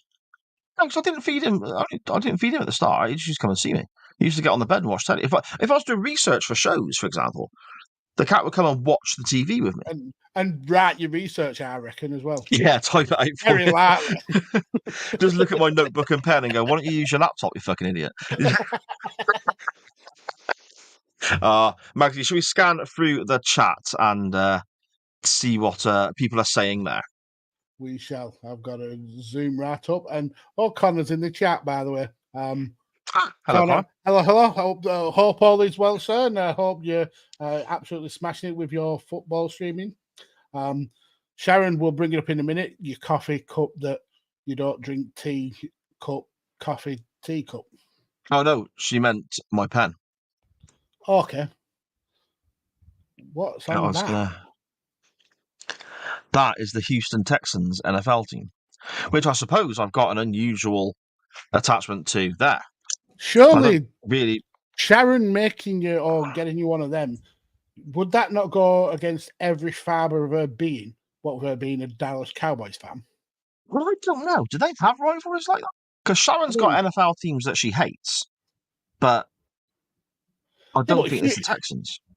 Houston and Dallas are both Texan towns or Texan cities, so you would think there would be an instant rivalry. A local derby, yeah. Maybe not. Maybe not. Anyway, maybe they're that crap that they don't qualify as a rival. They're not very good. Yeah.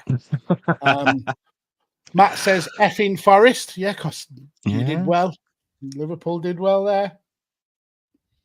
Dan then says York City, top of the National League, best club in Yorkshire. How did Gloucester do in this weekend? We drew 2 each. To who? Who did you draw with? Gosport. Sorry, repeat that. Gosport. In the FA Cup. Gosport. That's right, yeah. That's what they're called. Okay. Yeah. Well, moving on. Yeah. And we were also 2-0 up at the same time, which is even worse. So Gosport floored you back, and you have to replay at Gosport? Yeah, we've got Who actually have their own stadium. They have their own stadium, don't they, Gosport? We've got our own stadium, you fucking bellend. It's built out of storage containers, remember?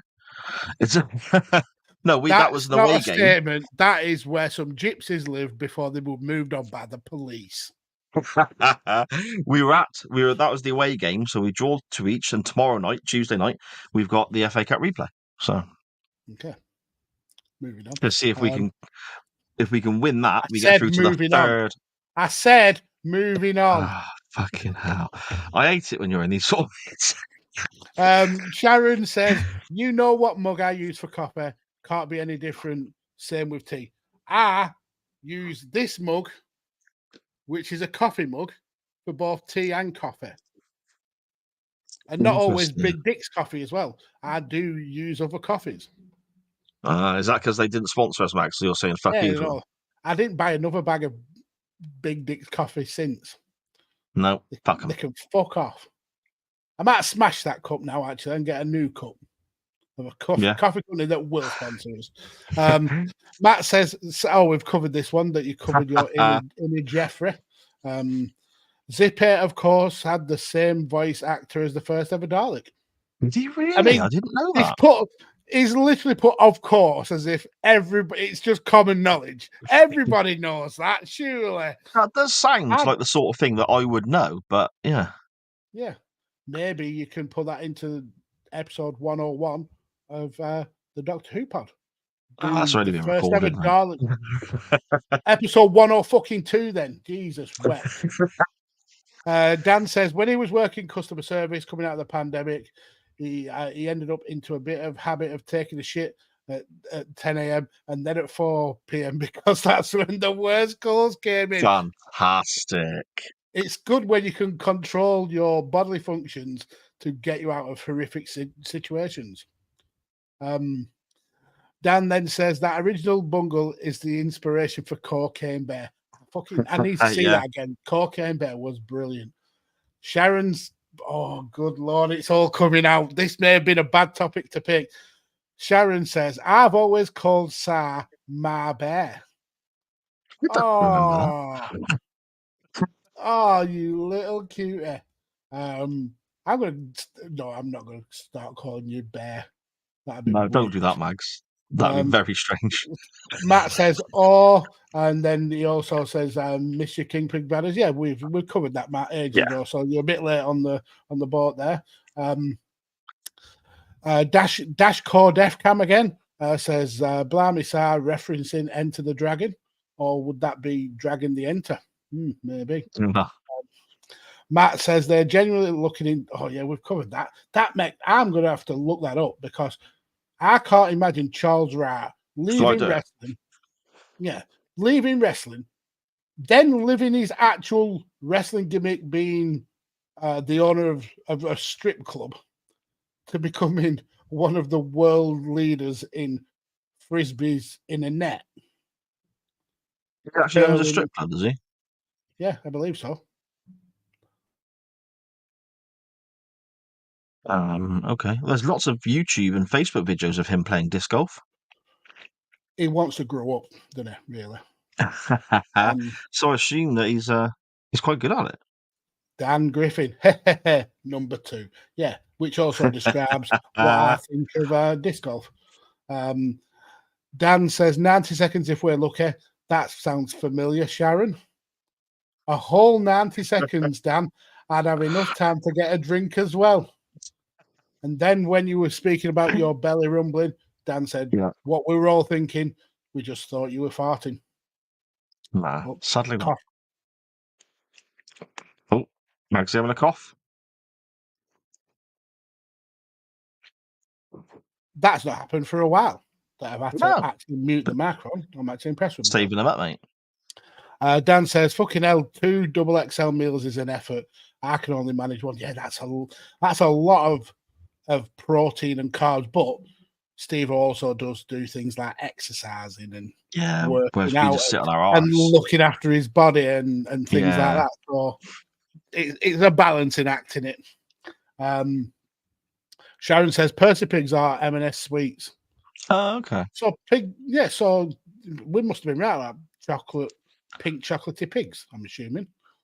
So I suppose he gets them the same time as he gets the twists, doesn't he? Yeah, which would make sense. Yeah. Everyone bangs on about Percy Pigs, and I just don't get it. They're grim. Matt says, I love sweets, but Percy Pigs are vile. Dan says, don't walk too far or you'll shit yourself in public. I mean, down in Gloucester, they'll be used to that, though, to be fair. I can tell you a story about something in a minute, actually. Is it about shitting in public? Yeah. Okay, well, we'll just quickly run through the rest of these, and then you can tell us that time when you got caught shitting in public. And then Steve O confirms that they are sweets from M&S. I mean, we're not posh enough to shop at M&S. We're like Aldi, Lidl, Farm Foods, maybe Sainsbury's if we've had a win on the lottery kind of people. Steve. Dan says, okay, folks, that's the end of the Doctor Who pod. Star mocking my childhood devastation at losing my favourite spoon is the last straw. Get fucked, you knobhead. I hope you smash that tea mug. There you go. Dan is actually glad you smashed your pint glass. Probably.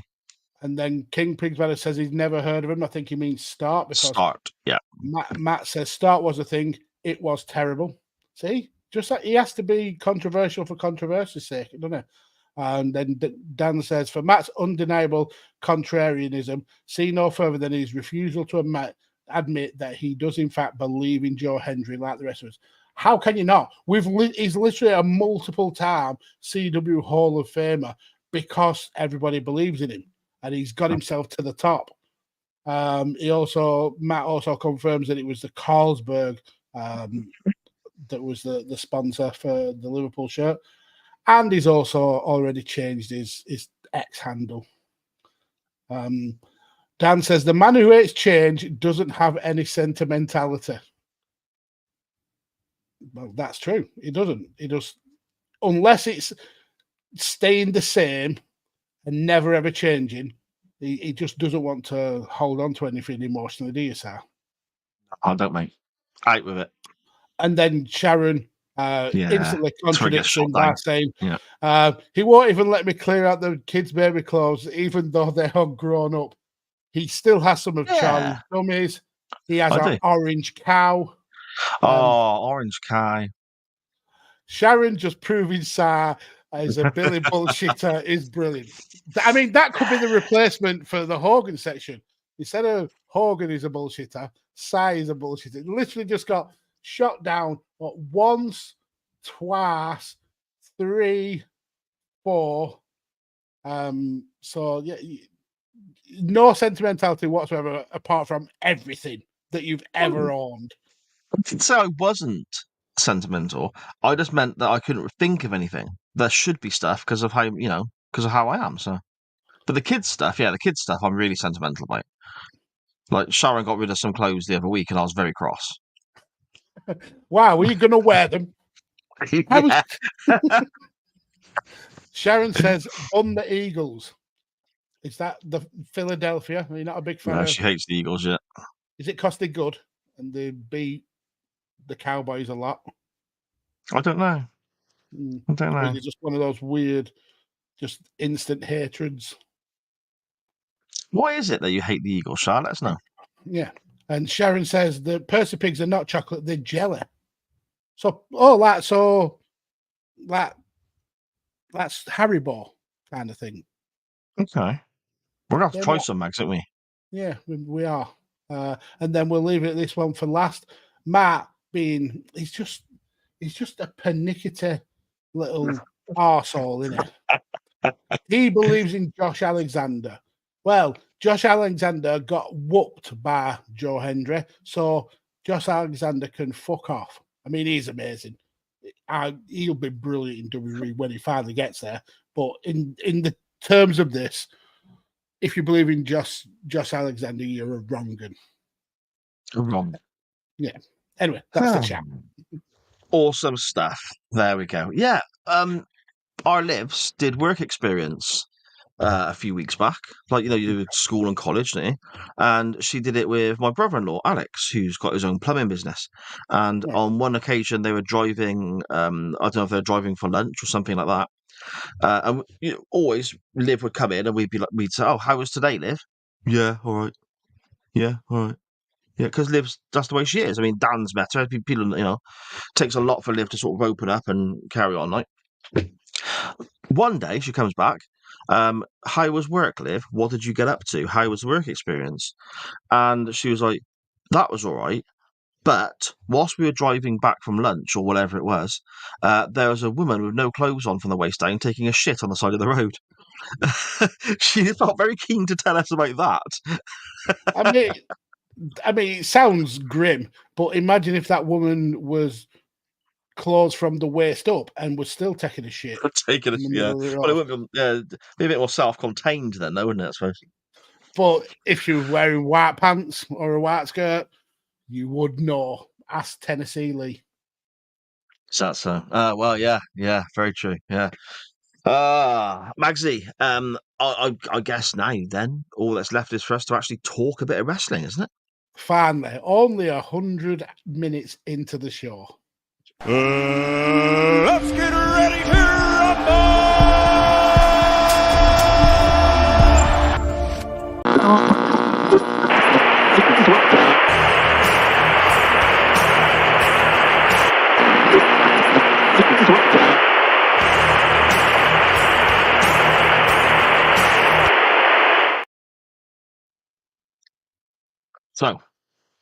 So, Magsy, you won the poll, but I kind of felt like I won the poll. Yeah, that's why I labelled this episode a Mags win is actually a sour win. You couldn't lose this week, and I'm surprised that your camera isn't on a weird angle from the massive WCW erection that you're trying to hide. WCW erection. Very quickly there, a comment in the chat from my good lady quoting Liv when telling that story. It was on her shins. What? Oh, how? How? Yeah, that's what Liv was saying. How did that happen? How did it get on her shins? That's the wrong side. Did she curl one out and then fall into it? I don't know. I wish Liv would actually just come here and tell us, but she's too shy to get on the camera. Oh, I'm glad she's not. I don't want an explanation for that. Anyway. Yeah, I mean, obviously, with regards to winning or losing, I feel like I've won, but sadly, it is another tick in the Mags wins column on the on the overall polls. We both lost in that regard. Do we really? Are you going to be a dick about this match again, like last week? Are you going to be an asshole? I'm sick of shooting myself in the foot by doing something particularly to be a knobhead, and then it backfires in my face. It's like I'm the architect of my own downfall. I pick these matches up, and then I have to watch them. So who am I really hurting? I'm not hurting you because you sit there with a massive smile on your face, genuinely just like happy to do it, and I'm like, this hasn't got the reaction that I wanted it to get, and now I have to watch this dingy, horrific, old man wrestling bollocks. It's not horrific. Let's get into it, shall we? Let's get into it. We are talking for Brawl 1995, Ric Flair versus Arn Anderson. This is in proper Horseman Flair country. This is in North Carolina. And we are told... Asheville, North Carolina. Asheville, there we go. And we are told at the very beginning of the pay-per-view that we are in for a continuous bombardment of excitement. I have watched this pay-per-view. Tony Schiavone, you're a goddamn liar. I mean, I'm not a massive Tony Schiavone fan. I'm glad he came back to wrestling, but he's never been one of the commentators that I actively enjoyed. But he was genuinely poor during this match. Okay. And even more sad was that Bobby Heenan wasn't as good as he is. I mean, he can normally make any situation absolute comedy gold, but he feels like he's phoning it in this match. There's parts of this match where they're talking about ridiculous things that have nothing to do with the match, or there's big gaps of genuine radio silence where neither person says something. It's very weird. Very, very weird. And I think it's a real shame because the story that they're telling here going into this, I think is really well put together. Obviously, Flair and Arn have been side by side for as long as people can remember, especially in that area there, Jim Crockett Promotions and so on. We're told in a pretty good video package before the match starts that Hogan's arrival in WCW has sent Flair over the edge. He's crazy. He's this. Arn Anderson has been trying to hold the Horsemen together. Well, not the Horsemen, but hold Flair together. Which has then led to various disagreements and the standard kind of how a tag team splits up, I suppose. But done, I think, in quite a clever way with Arn not wanting to help Flair cheat at times, but then Arn taking the pinfall in a 2v1 loss to Vader and Flair then getting cross with him, but Flair was wanting to actually tag in that match. Yeah. Lots of different layers to it, Max, wasn't there? I think it's quite a well-told story in the build-up, wasn't it? Yeah. I mean, if you go through the promos that come before the match, Mean Gene talks to Ric Flair first, and listening to Flair's point of view, for someone like me who's never seen this or who had no context of the storyline going into this match, Flair didn't help. He didn't really add much to it apart from how he is now not friends with Arn, but he still loves him and stuff like that. It was actually Arn who added the context. And that video package, yeah, like I said, it was really well told. But it's, for me, out of the two promos, normally Flair would absolutely kill it. That guy's gold on a microphone, but he didn't do a good job of explaining how we got here. Flair, Arn Anderson did way better at that, even though he's very much more wooden on the microphone than Flair is. Arn also, in recent years, has said that there's only a handful of times in the wrestling business he has been genuinely nervous. His debut, some of his earlier matches, and so on. And he said this match here, because he was wrestling Flair, and in his mindset, he said that if the match didn't deliver, there's only one person who's getting the blame. It wouldn't be Flair, it would be Arn, and so on. And he said this is the only occasion he's actually physically been sick before a match through nerves. Which absolutely blew me away when I heard that, because when you think of Arn Anderson, you think of this. To me, Arn Anderson is what a pro wrestler of a certain era should be. He's a real rugged, tough, proper guy, decent promo, good in the ring, very professional. You don't think of him making many mistakes or anything like that. To hear how nervous he was before this, I was really surprised by that. Yeah, I mean, I can't think of a better way to describe Arn than consistent. The guy never really put a foot wrong in all the matches of Arn's that I've watched. I can't remember a time where he made a mistake. He's always been somebody who has been super professional in the ring. So yeah, to hear the fact that he was worried about how this match would go down, and obviously I think it was the first ever time he'd faced Ric Flair as well, so maybe that was playing into it a little bit. Been friends for decades, and then finally facing someone who was legitimately classed as the best wrestler. Maybe that played a little bit into his nerves. But yeah, it's interesting that with one of the best wrestlers in the world, he's nervous that the match may not deliver. Yeah, it's mad, isn't it? Yeah, totally insane. A comment here from Dan in the chat as well. I bet even Arn's sick was manly, just casually chundered in a bin on the way to the ring and didn't break his concentration. That guy swallowed it down. He swallowed that stick down and just walked on his merry way. I bet Arn's sick smells of Brute or Old Spice. Karate. He smells of karate. There you go. The match begins then with the two wrestlers tying up. They exchange a couple of moves before Arn hits a pretty cool drop toe hold. slides over the top of Ric Flair, messes with his hair, and then gives a woo himself, to which the crowd bloody loved. Flair is not amused at all, and I thought that's a great start, isn't it? It is. But, I mean, for someone, again, who didn't know the context, I knew as soon as Flair came out and the match was just about to start, I knew who was winning because Flair wore his red tarts. See, this has actually been disproved, hasn't it? This. No, it hasn't.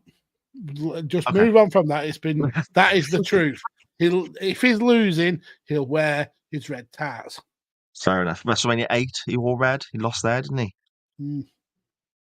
What was he wearing in Canada when Brett beat him in '92? Was that black or red? That might have been red then as well. Red, yeah. It was, anytime you've heard him losing, whether he was wearing black or blue, it was red. Okay, fair enough. We get Ric Flair quite wound up by Arn Anderson mocking him. Both guys shove each other back and forth. Ric Flair gives him a slap. Arn slaps him back, and Flair bumps. Just before that, though, one of the just after Arn had done the woo and Flair had got pissed off about it, we get like a long camera shot on Arn, and the faces he's pulling is so good. I mean, you don't normally think of Arn as someone who kind of shows a lot of facial expressions, but the way he kind of like tilts his head and like raises his eyebrows and he's like essentially saying to Flair, "Come on, then, let's fucking go for it." Brilliantly done by Arn. So good. Yeah. The pair exchange some wrist locks and so on, and Arn is pretty much in control in the opening stages of this. And considering going into it that there was no real good guy, bad guy divide, Arn was probably the more leaning towards a babyface in this, but they were still working heel going into this sort of time. And that kind of does make sense because in the build up to this match, Arn had been the one who wouldn't help Flair cheat, like you said. So there was that slight leaning towards Arn being the babyface, and Flair was the wild, crazy madman who was his eyes out on Stokes, giving on shit for losing the match here, but pushing him and things like that, then refusing to get into the ring. So there was just enough there to work out who was playing babyface. I like the little moments as well, where it's they've been around each other for so long, they know each other so well, kind of storyline aspect. And Flair at one point is so agitated, he goes for the old eye poke, which in numerous other scenarios against various other people always works, but Arn blocks it and then just gives him another slap because he knows what's coming. It's so simple, but so brilliant. I mean, that happens multiple times through the match. I mean, we're jumping the gun now, but even when you get to the finish, Arn knows that the figure four is coming, so he actively blocks the leg being locked in place with his arm, and then the second time we get it, he turns it into a roll up. So yeah, these two guys know each other inside out, and the way it's shown in the match is really good storytelling, because it could have been a match where they both fell for each other's tricks and the wiliness, but they know each other, so they're not good. They know how to counter that. They know how to telegraph it. So yeah, really well done. Yeah. Flair shows a little bit of wrestling chops at one point. He's in a hammerlock, because that seems to be Arn's main objective here. Arn Anderson is working the arm. With lots of wrist locks and hammer locks and various other things he's doing there. The commentary stomps on the arm a lot. Lots of stomps. Yeah. And this is where the commentary actually did do their job, Magsy, because Tony Schiavone puts over that the Andersons would normally work an arm back in the day. Yeah. So it does kind of make sense a little bit there. And then Heenan counteracts it by saying, surely if you had any sense, you would work the leg so you couldn't lock in the figure four, which does make sense. But again, it also makes sense that Arn focused on the arm because that's his go-to in his past wrestling. Flair rolls out of an arm lock at one point, though, spins at the body of Arn into a headlock. And even though it's a really simple counter and a really simple transition across to the headlock, it just looked so fucking smooth. It looked so good, these guys.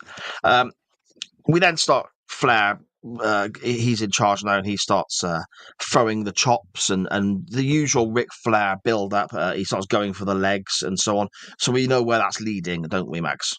We do. He's trying to set up for a bit of a figure four, Mm-hmm. but he's beaten. Well, he's caught when he tries to go for the top rope, and Arn counters him, and then we get multiple backdrops. There's backdrops in the ring. There's a bit of scuffling on the outside of the ring where there's a backdrop. We start getting the classics. The Flair selling, the Flair flop over the ropes. But there is one that Flair almost, well, he does trick on. He does the Irish whip into the corner, does the 360 over the ropes, and then walks along the apron, which he normally does, and normally would get out of a clothesline, or he'd do the Flair flop. But this time he actually pulls down the ropes because Arn is going to... I mean, I don't know what he was trying to pull off. Maybe a shoulder tackle whilst to send Flair going from the apron. But he does something, and he ends up essentially throwing himself over the top rope and onto the floor. And Flair... I don't think I've seen that from Flair before, but it was really wild and shows why he was the man. It's good. Again, it's part of the Ric Flair stable of moves that's changed slightly because Arn knows him so well. Mm-hmm. I mean, he'd have been working with Hogan not long before this, Flair, and there would have been scenes against Hogan at Beach Blast, for example, when Flair did that exact same spot, flipped over the ropes, walked across the apron, and Hogan then would have hit him with a clothesline and sent him to the floor. That was a well-used Flair thing, wasn't it? Yeah. So having that difference with Arn, I think, is glorious. It is. There's another brilliant moment as well where Arn has got a hammerlock on Flair, and he hooks Flair's other arm, and it almost positions it into almost like a crucifix stroke backslide kind of position while still holding the hammerlock and forcing Flair's shoulders down to the mat. Now, we know that's not going to be the finish. We know that as old, grumpy men who watched wrestling for many decades. We understand how wrestling works. But how much realism does that add? Rather than sitting there in your hammerlock, trying to win the match by getting a pinfall as well, and it makes it seem like a real sporting contest. And again, we come back to that whole mindset of trying to win again and again and again adds more realism, Magsy, doesn't it? Yeah, and it kind of harkens back to the Ricky Steamboat match that we watched not too long ago, where you could do a simple maneuver and just modify it a little bit, and it looks absolutely fresh and and really kind of brutal and intensive. So yeah, it links back to what you said not so long ago as well, that these guys know each other so well that they're having to add little changes to their repertoire because their opponent knows their moveset so well that they have to change it up. Yeah, exactly. Flair is back in control shortly after this, and he hits a axe handle as well, Max, doesn't he? From the top rope to the floor. Mm-hmm. And I'm thinking, my word, he doesn't normally hit a move from the top rope to the mat. Well, never mind the floor. Yeah, normally when he gets to the top rope, he's caught and backdropped into the center of the ring. So for him to land a top rope move is shocking for Flair, but for him to land one to the floor, Flair's definitely working hard here. Arn fights back. Ric Flair at one point is on his knees. Arn has lost his temper now, and he's going to drill Ric Flair with a clenched fist, which, as we all know, is illegal in pro wrestling. Look it up, kids. Don't believe anything the Young Bucks tell you. The ref tries to stop Arn throwing a punch, so then Flair manages to just give Arn a good old-fashioned punch in the dick, which turns the tide of the match back towards Flair, doesn't it? And again, linking to the fact that Arn, even though he wanted to cheat, wasn't cheating, but Flair, any opportunity he can, guy's got to cheat, got to get that one up on people, and where better to do it than punch him square in the dick. There we go. I liked as well the sunset flip that Arn Anderson did, and Ric Flair held on, then went to punch Arn, and he moved. It genuinely though. Normally with a sunset flip, you get the kind of selling of people like, whoa. Yeah. Flair was having none of that. He's like, I'm not even swinging my arms pretending. He just balls his fist, goes to wallop on, but Arn moves out of the way, and Flair genuinely punches the canvas. Brilliant It's spot. great, isn't it? Absolutely brilliant. Another example, I suppose, of how these guys know each other so well, and they know what the other guy's going to do move-wise. Arn goes for a DDT, gives the signal for the DDT. The crowd pops straight away, gets Ric Flair in position for it, but Flair grabs the top rope, so Arn then just takes a bump on his back, and Flair doesn't. Really well. So done. Simple, but fucking brilliant, isn't it? So good. It is.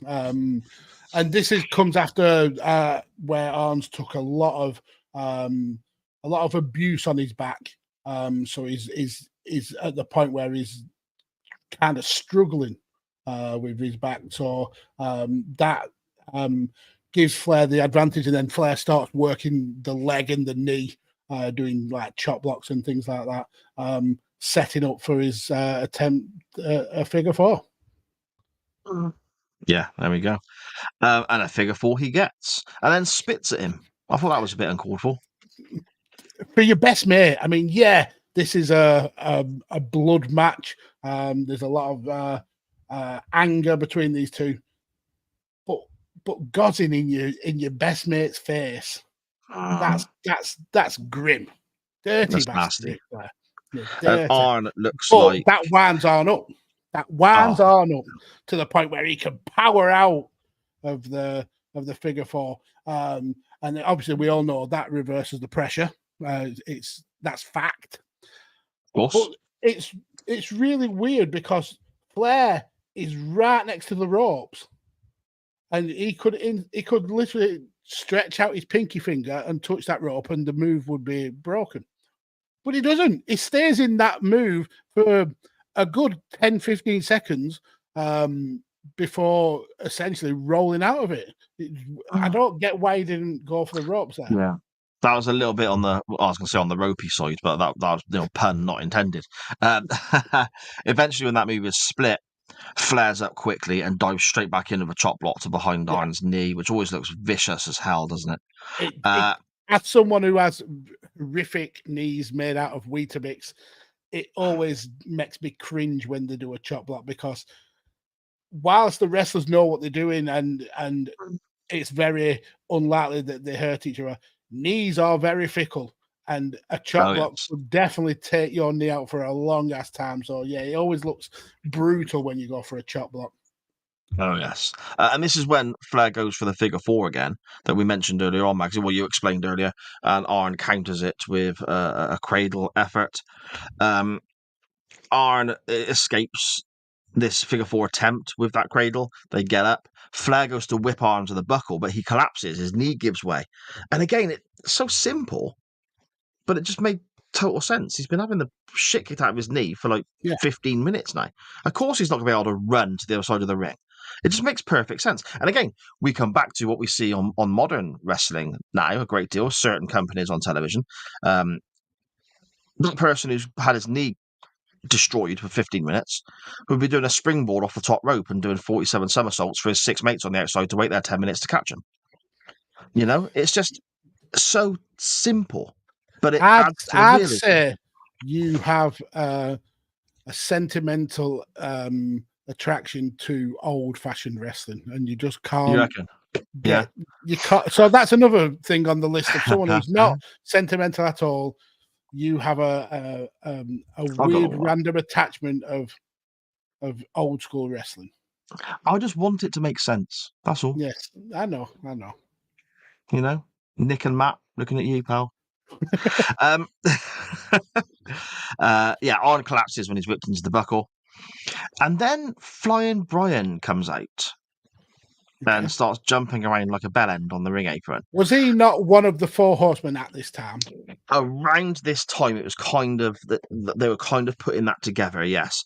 Okay. And what you miss out on a great deal, really, in the build up to this, from one aspect, is that Nitro was only maybe 2 weeks old at this point. Maybe even less than that. I think there might have been 1 episode of Nitro, then this pay-per-view, or 2 episodes of Nitro, then this, whatever it was. And it was a lot of the TV build was being done on Saturday night, which a lot of it didn't make sense. It was just shot out of order. Sometimes it was, quite often it wasn't live and so on, so you had lots of issues with that. So the Brian stuff only really worked on live TV because this is the start of that loose cannon character when he starts working his way out of the WCW contract by being unpredictable and so on. And this is one of those moments where it was supposed to be he was being unpredictable. He kicks Ric Flair in the back of the head, which I enjoyed. So, I mean, for context, you said Brian comes essentially from nowhere. He was actually in the crowd. Yes. Because all the way through all the way through the match, we see, I think, American males are there. Das Wunderkind is there. Tennessee Lee or Robert Park or whatever he's called in WCW.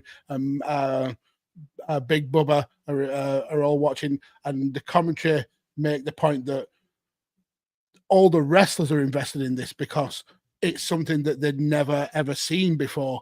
2 of the biggest friends, 2 people who went up and down the territories together, splitting up, and this was essentially making out that it was must-see wrestling television.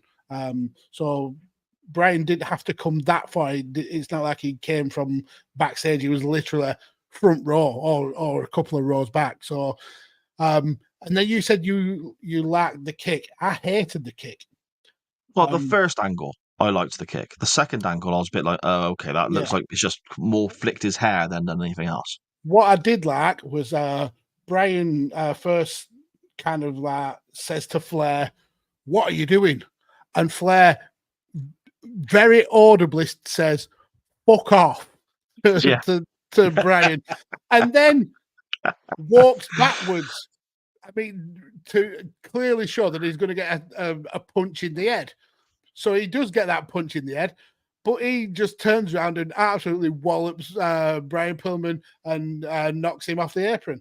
And then we get almost maybe a Tommaso Ciampa or Johnny Gargano or a Rey Mysterio style kick where he uses the ropes for leverage. But he barely makes contact with Flair. Like literally, there's air between his foot and Flair's head. I mean, Tony Schiavone does try to say, oh, he's caught him with the heel of that cowboy boot. He fucking didn't. He didn't make no contact hardly whatsoever. But that does lead to Arn landing the infamous Arn DDT and picking up the win. Red pants, Rick loses. Red pants. What a DDT, though. You know, there's 2 moves that Arn does so well that loads of wrestlers use, but Arn uses them as a finisher and they're believable as a finisher. And that's the Spinebuster. He does that better than anyone. He doesn't do that in this match, though, does he? No, he doesn't. No, you're right. Yeah. And then, of course, the DDT, which should be a finish anyway in every match because you're dropping a motherfucker on their head. Yeah. But well, anyway, the way that Arn did it, you are genuinely dropping him on his head because it's one of those DDTs where you roll through with it because you're literally coming down on the top of your skull. So yeah, Arn picks up the victory, and even knackered and worn out, heavy breathing on the canvas, is still able to put his hands in the air and celebrate. Good on him. There we go. Magsy, I'm really, really curious now as to what you're going to say to this. 2, I give it. Out of 10. Well, yes. I'm just going to ignore that. Out of 10, what are you thinking? You know, it was really good. Very crisp, very clean. But I kind of, and maybe this is me having more knowledge of the matches that Flair can have. I felt a little bit underwhelmed. I felt that there could have been more to this. And then we get that dusty finish. I get it's probably leading to a storyline down the line, or maybe a rematch or something along those lines. You've got to keep the story flowing. But I would have liked a more definitive finish, and not winning by a screw job essentially. But all in all, I enjoyed the match, so I'm going to give it a 7. 7. Okay. Interesting. You are right. It is the beginning of something. Bloody hell, Magsy's coughing his guts up again. You okay, mate? It is the beginning of something. The cough came from giving this match such a good rating. You sounded literally like you were going to throw up as you said 7. You're like, I felt ill. I felt ill doing it. So yeah. Anyway, for context, I give it a 7. Yeah. It is the beginning of something. They have a rematch on an episode of Nitro, I think, in a couple of weeks' time, or maybe a Clash event. I'll have to go back and look. It has been covered on Nitro Nights. Obviously, this is the start of that era, so go back and listen to the Nitro Nights episodes in the archives there. But then that goes into the putting together the Horsemen again with Pillman, and so yeah, it is all leading to something else. So I get all of your points about the kick looks a bit weak. And so on, and the finish is a little bit okay. Somebody's interfered, but I don't really see what else they could have done, because Arn was never going to go over a Flair clean. Flair wouldn't allow that to happen, So it's that kind of, and it does further the story. But I get where you're coming from. But this is one of my all-time favorite wrestlers in Arn Anderson. I adore this guy. He is so good at pretty much everything he does. Wrestling one of the all-time greatest wrestlers ever in Ric Flair. I think this is absolutely fucking superb. Okay. The storytelling is brilliant. With they know what move they're going to do next, and they're one step ahead of each other, and so on. I'm going a bit higher than a 7, Magsy. I've got 9 out of 10 for this. I think it was fucking good. I expected nothing less. Anything less than a 9 for this match, you would have cried. So you was always going to rate it higher than me. Yeah, it just comes down to the believability. And yeah, there's moments that let it down. Of course there is. But I think the story was well done. I think Arn's promo going in was excellent. And then bell to bell, I think it was just really good stuff. Flair, at times, especially the later you get into the 90s, gets more elaborate and over the top and becomes a parody of himself. Yeah. Whereas you got good Flair in the late 80s, very early 90s. Here, it's like, okay, the promo he goes a bit crazy, but in the ring here, it's almost like he dials it back a bit, and we're heading back more towards the Flair of 89-90 as opposed to the Flair of 98-99. So that, I think, helps it as well. But I loved it. And maybe that was a conscious thing, because this was his chance to do a very old school type of match with someone who he's gone up and down the roads with for decades, and he knows that those two wrestlers could definitely pull it off. So perhaps it was that. Yeah, maybe. So then, if your selection wins the poll, where would you like to go next week, Magsy? How are you linking from this match to your option for next week? Okay, so hopefully, I mean, not knowing the storyline, that might lead to a breakup of the Four Horsemen, because everybody loves when a faction splits, especially one that outstayed their welcome way too long, like the Horsemen should have ended 91 perhaps, but no, they kept milking it all the way till the end of WCW 2001. Well, to be fair, you're probably right, actually. I mean, I'm trying to be a twat. I'm actually trying to be a twat here, and I've hit the nail on the head. But that made me think of a match that I put forward way back in the annals of history in chain wrestling, and one that got B in the poll, so I'm putting it forward again. Okay. And the link is the splitting of factions and friends becoming enemies. I want to go to Battleground 2016, where we had a triple threat for one of the best factions that has ever been in wrestling. I want to see Dean Ambrose versus Roman Reigns versus Seth Rollins in a triple threat match for the WWE Championship. So I want to see where the Shield face off each other for the first match since they broke up. That is very, very good, isn't it? Let's be honest, that's three guys who are just bloody brilliant wrestlers, and all very different as well. And it's not often that you will get a faction split where all of the guys become as huge superstars as these. I mean, Yeah, you could genuinely say these are three of the top 10 wrestlers working today. Mhm. Where normally a faction will have maybe one or two big stars and then the rest go to the mid-card or even fade to obscurity. But yeah, the Shield, all of them have become massive, massive superstars. Yeah. Great shape. Battleground 2016, you said, wasn't it? Yep. It is. Yeah. There we go. Okay. My option is going the other direction in time.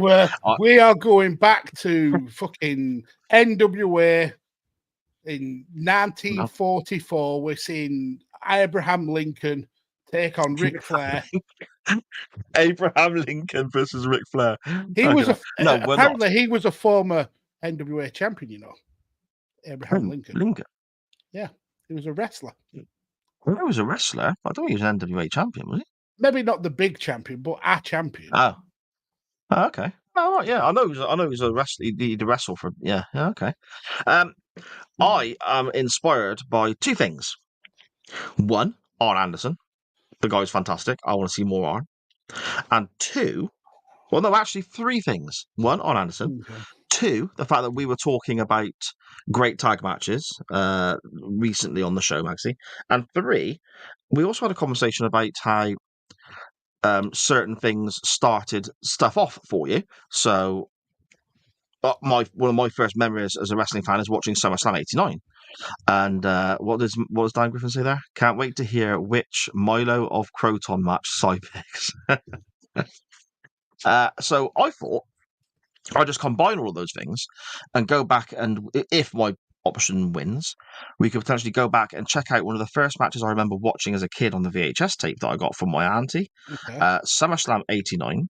The opener from that is the Brainbusters, which are Arn Anderson and Tully Blanchard, taking on the Hart Foundation, Bret Hart and Jim Neidhart. And I remember this being fucking glorious. But do I remember it being glorious because I'm looking back through rose-tinted glasses, or is it actually a good match? So that's where I'd like to go. Back to SummerSlam '89, feel the heat, and all that sort of stuff. Look at you, buttering up the electorate, knowing that Dan will never, ever vote against a Bret Hart match. Just shameless plugging. Shameless you are. You're so cross you nearly lost a fisherman's friend. I did. I literally caught it in my gum. But I mean, I've vaguely remember the match. I haven't gone back and seen it for a long while, but I do remember it being pretty good. So it feels like there's no loser. Well. Yeah, they weren't in WWE for a long time, were they? Nah.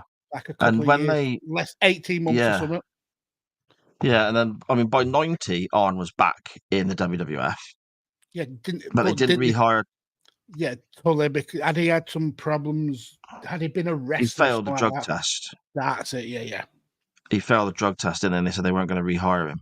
But I think Tully always says it's because he wanted too much money. But how dare he? How dare he want to be paid? I know he's a skid mark on the underpants of the Horseman, isn't he? Tully Blanchard. Yeah. No, he's not. He's looked. I mean, right, come on. You look at Flair, on Ole, Steed, Luger, and then you get to like Paul Roma, Yeah. Stanko Malenko, and Tully, like the shit on the shoes of the Four Horsemen. Dean Malenko was JJ incredible. Dillon. Yeah, well,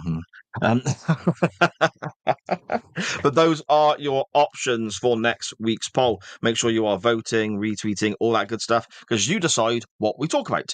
We have Battleground 2016 WWE title triple threat with all three members of The Shield, Roman Reigns. Oh, bloody hell. I forgot his actual name then. John Moxley now. What's his name back then? You forgot Dean Ambrose. We Yes, literally there did you an go. episode where it was all about him on the Stone Cold podcast, Yes. and you forgot his name. Yes. And Seth Rollins. Or we go to SummerSlam 89 and we watch the Brainbusters, Arn Anderson and Tully Blanchard taking on the Hart Foundation. Yeah, there we go. The poll will be up Two great later picks. in the week. Yeah, Two great some good picks. stuff, mate. Some good stuff. Some good stuff. Maxie, do you want to scan through the chat quickly before we depart? Nah, can't be bothered. Let's just Okay. call it a day. I'm joking, of course. So Sharon says long time ago about hating the Eagles, and it's because they're in the same division as the Cowboys. But aren't other teams in that division? Is it just a 2-team division? No, can't- there are other division teams, yeah. Yeah. So why do you not hate them with as much passion? I think it probably does. Yeah, just hates everything. Matt says, right, he's off to the VOD podcast. He's up for working 6 hours. Or he's off to VOD Squad. What's VOD Squad? I don't know. Anyway, he's up and working 6 hours. Have a good rest of the show, peeps. Thank you very much. And then he explains, VOD, video on demand. It's almost like he knew we wouldn't have a clue what he's fucking talking about. Yeah, he's got us figured out, hasn't he? Yeah. He So knows what us is that too then? well. So he says, VOD, video on demand for those who don't. Great that shitting story is going to haunt my dreams down at all. It was on her shins. That is great. That comment by Sharon. That's awesome. And Dan says that is some insane splashback. Yeah, but on her shins though, how? Yeah. It makes It's no not sense. great It's looking, not physically possible. And then you talked about Liv being shy. That Dan says Liv was very chatty when we started taking the piss out of you, sir. To be fair, This is true. This is There true. we go. And then he says when he worked in Do you want me to do this one, Max? no, I'll get. I'll power through. He says when I worked retail, an old bloke shit himself in the shop and left a trail of nuggets down the butcher's aisle. Ugh. I bet they look like No. Swedish meatballs. Well, They look like what, sorry? Swedish meatballs. Oh, or Maltesers. Ugh. Ugh. And then he says, Dan says, I bet Arnsick was manly, just casually chundered in a bin on the way to the ring and didn't break his conversation. I don't think he did. I think he swallowed it. He just didn't. He was that hard. He was just so hard, weren't he? Morty, as seems to be tradition now, rocks up at the very end of the show. Hello to you, and definitely don't go back and listen to the part where I called you human sausages. Dan says he's just flicked this match on. Is the Four Horsemen music in the top 10 coolest themes of all time? Do you know, we should actually do an episode where we cover what we think are the coolest entrance themes. We could do. Yeah. Yeah, we should. I mean, we'll talk about it after. But yeah, we can make that work. Yeah. Dan says all three of the Shield became WWE champion. The only trios that get close to that off the top of my head are the New Day and three-man band, both of which had 2 out of 3 world champions. I mean, that's insane. 3-man band. Wow. I mean, it's right. Jinder Mahal Yeah. and Drew. But what was the other one? Slater. Yeah. What about Evolution? Heath Slater. Yeah. Yeah, I mean, they were all big stars anyway, weren't they? Well, Orton and Batista weren't really when it started. Yeah, I suppose. And then also not a trio. There were 4 of them. Yeah, that's true. Yeah. So But it's Well, yeah, rad. Another faction where all of them come out as big a star as they went into it, I suppose. Yeah. Dan then says, this would be a great week for a 50-50. Ancient past and recent past combined. But yeah, Mags, you're right. I'm voting for Brett.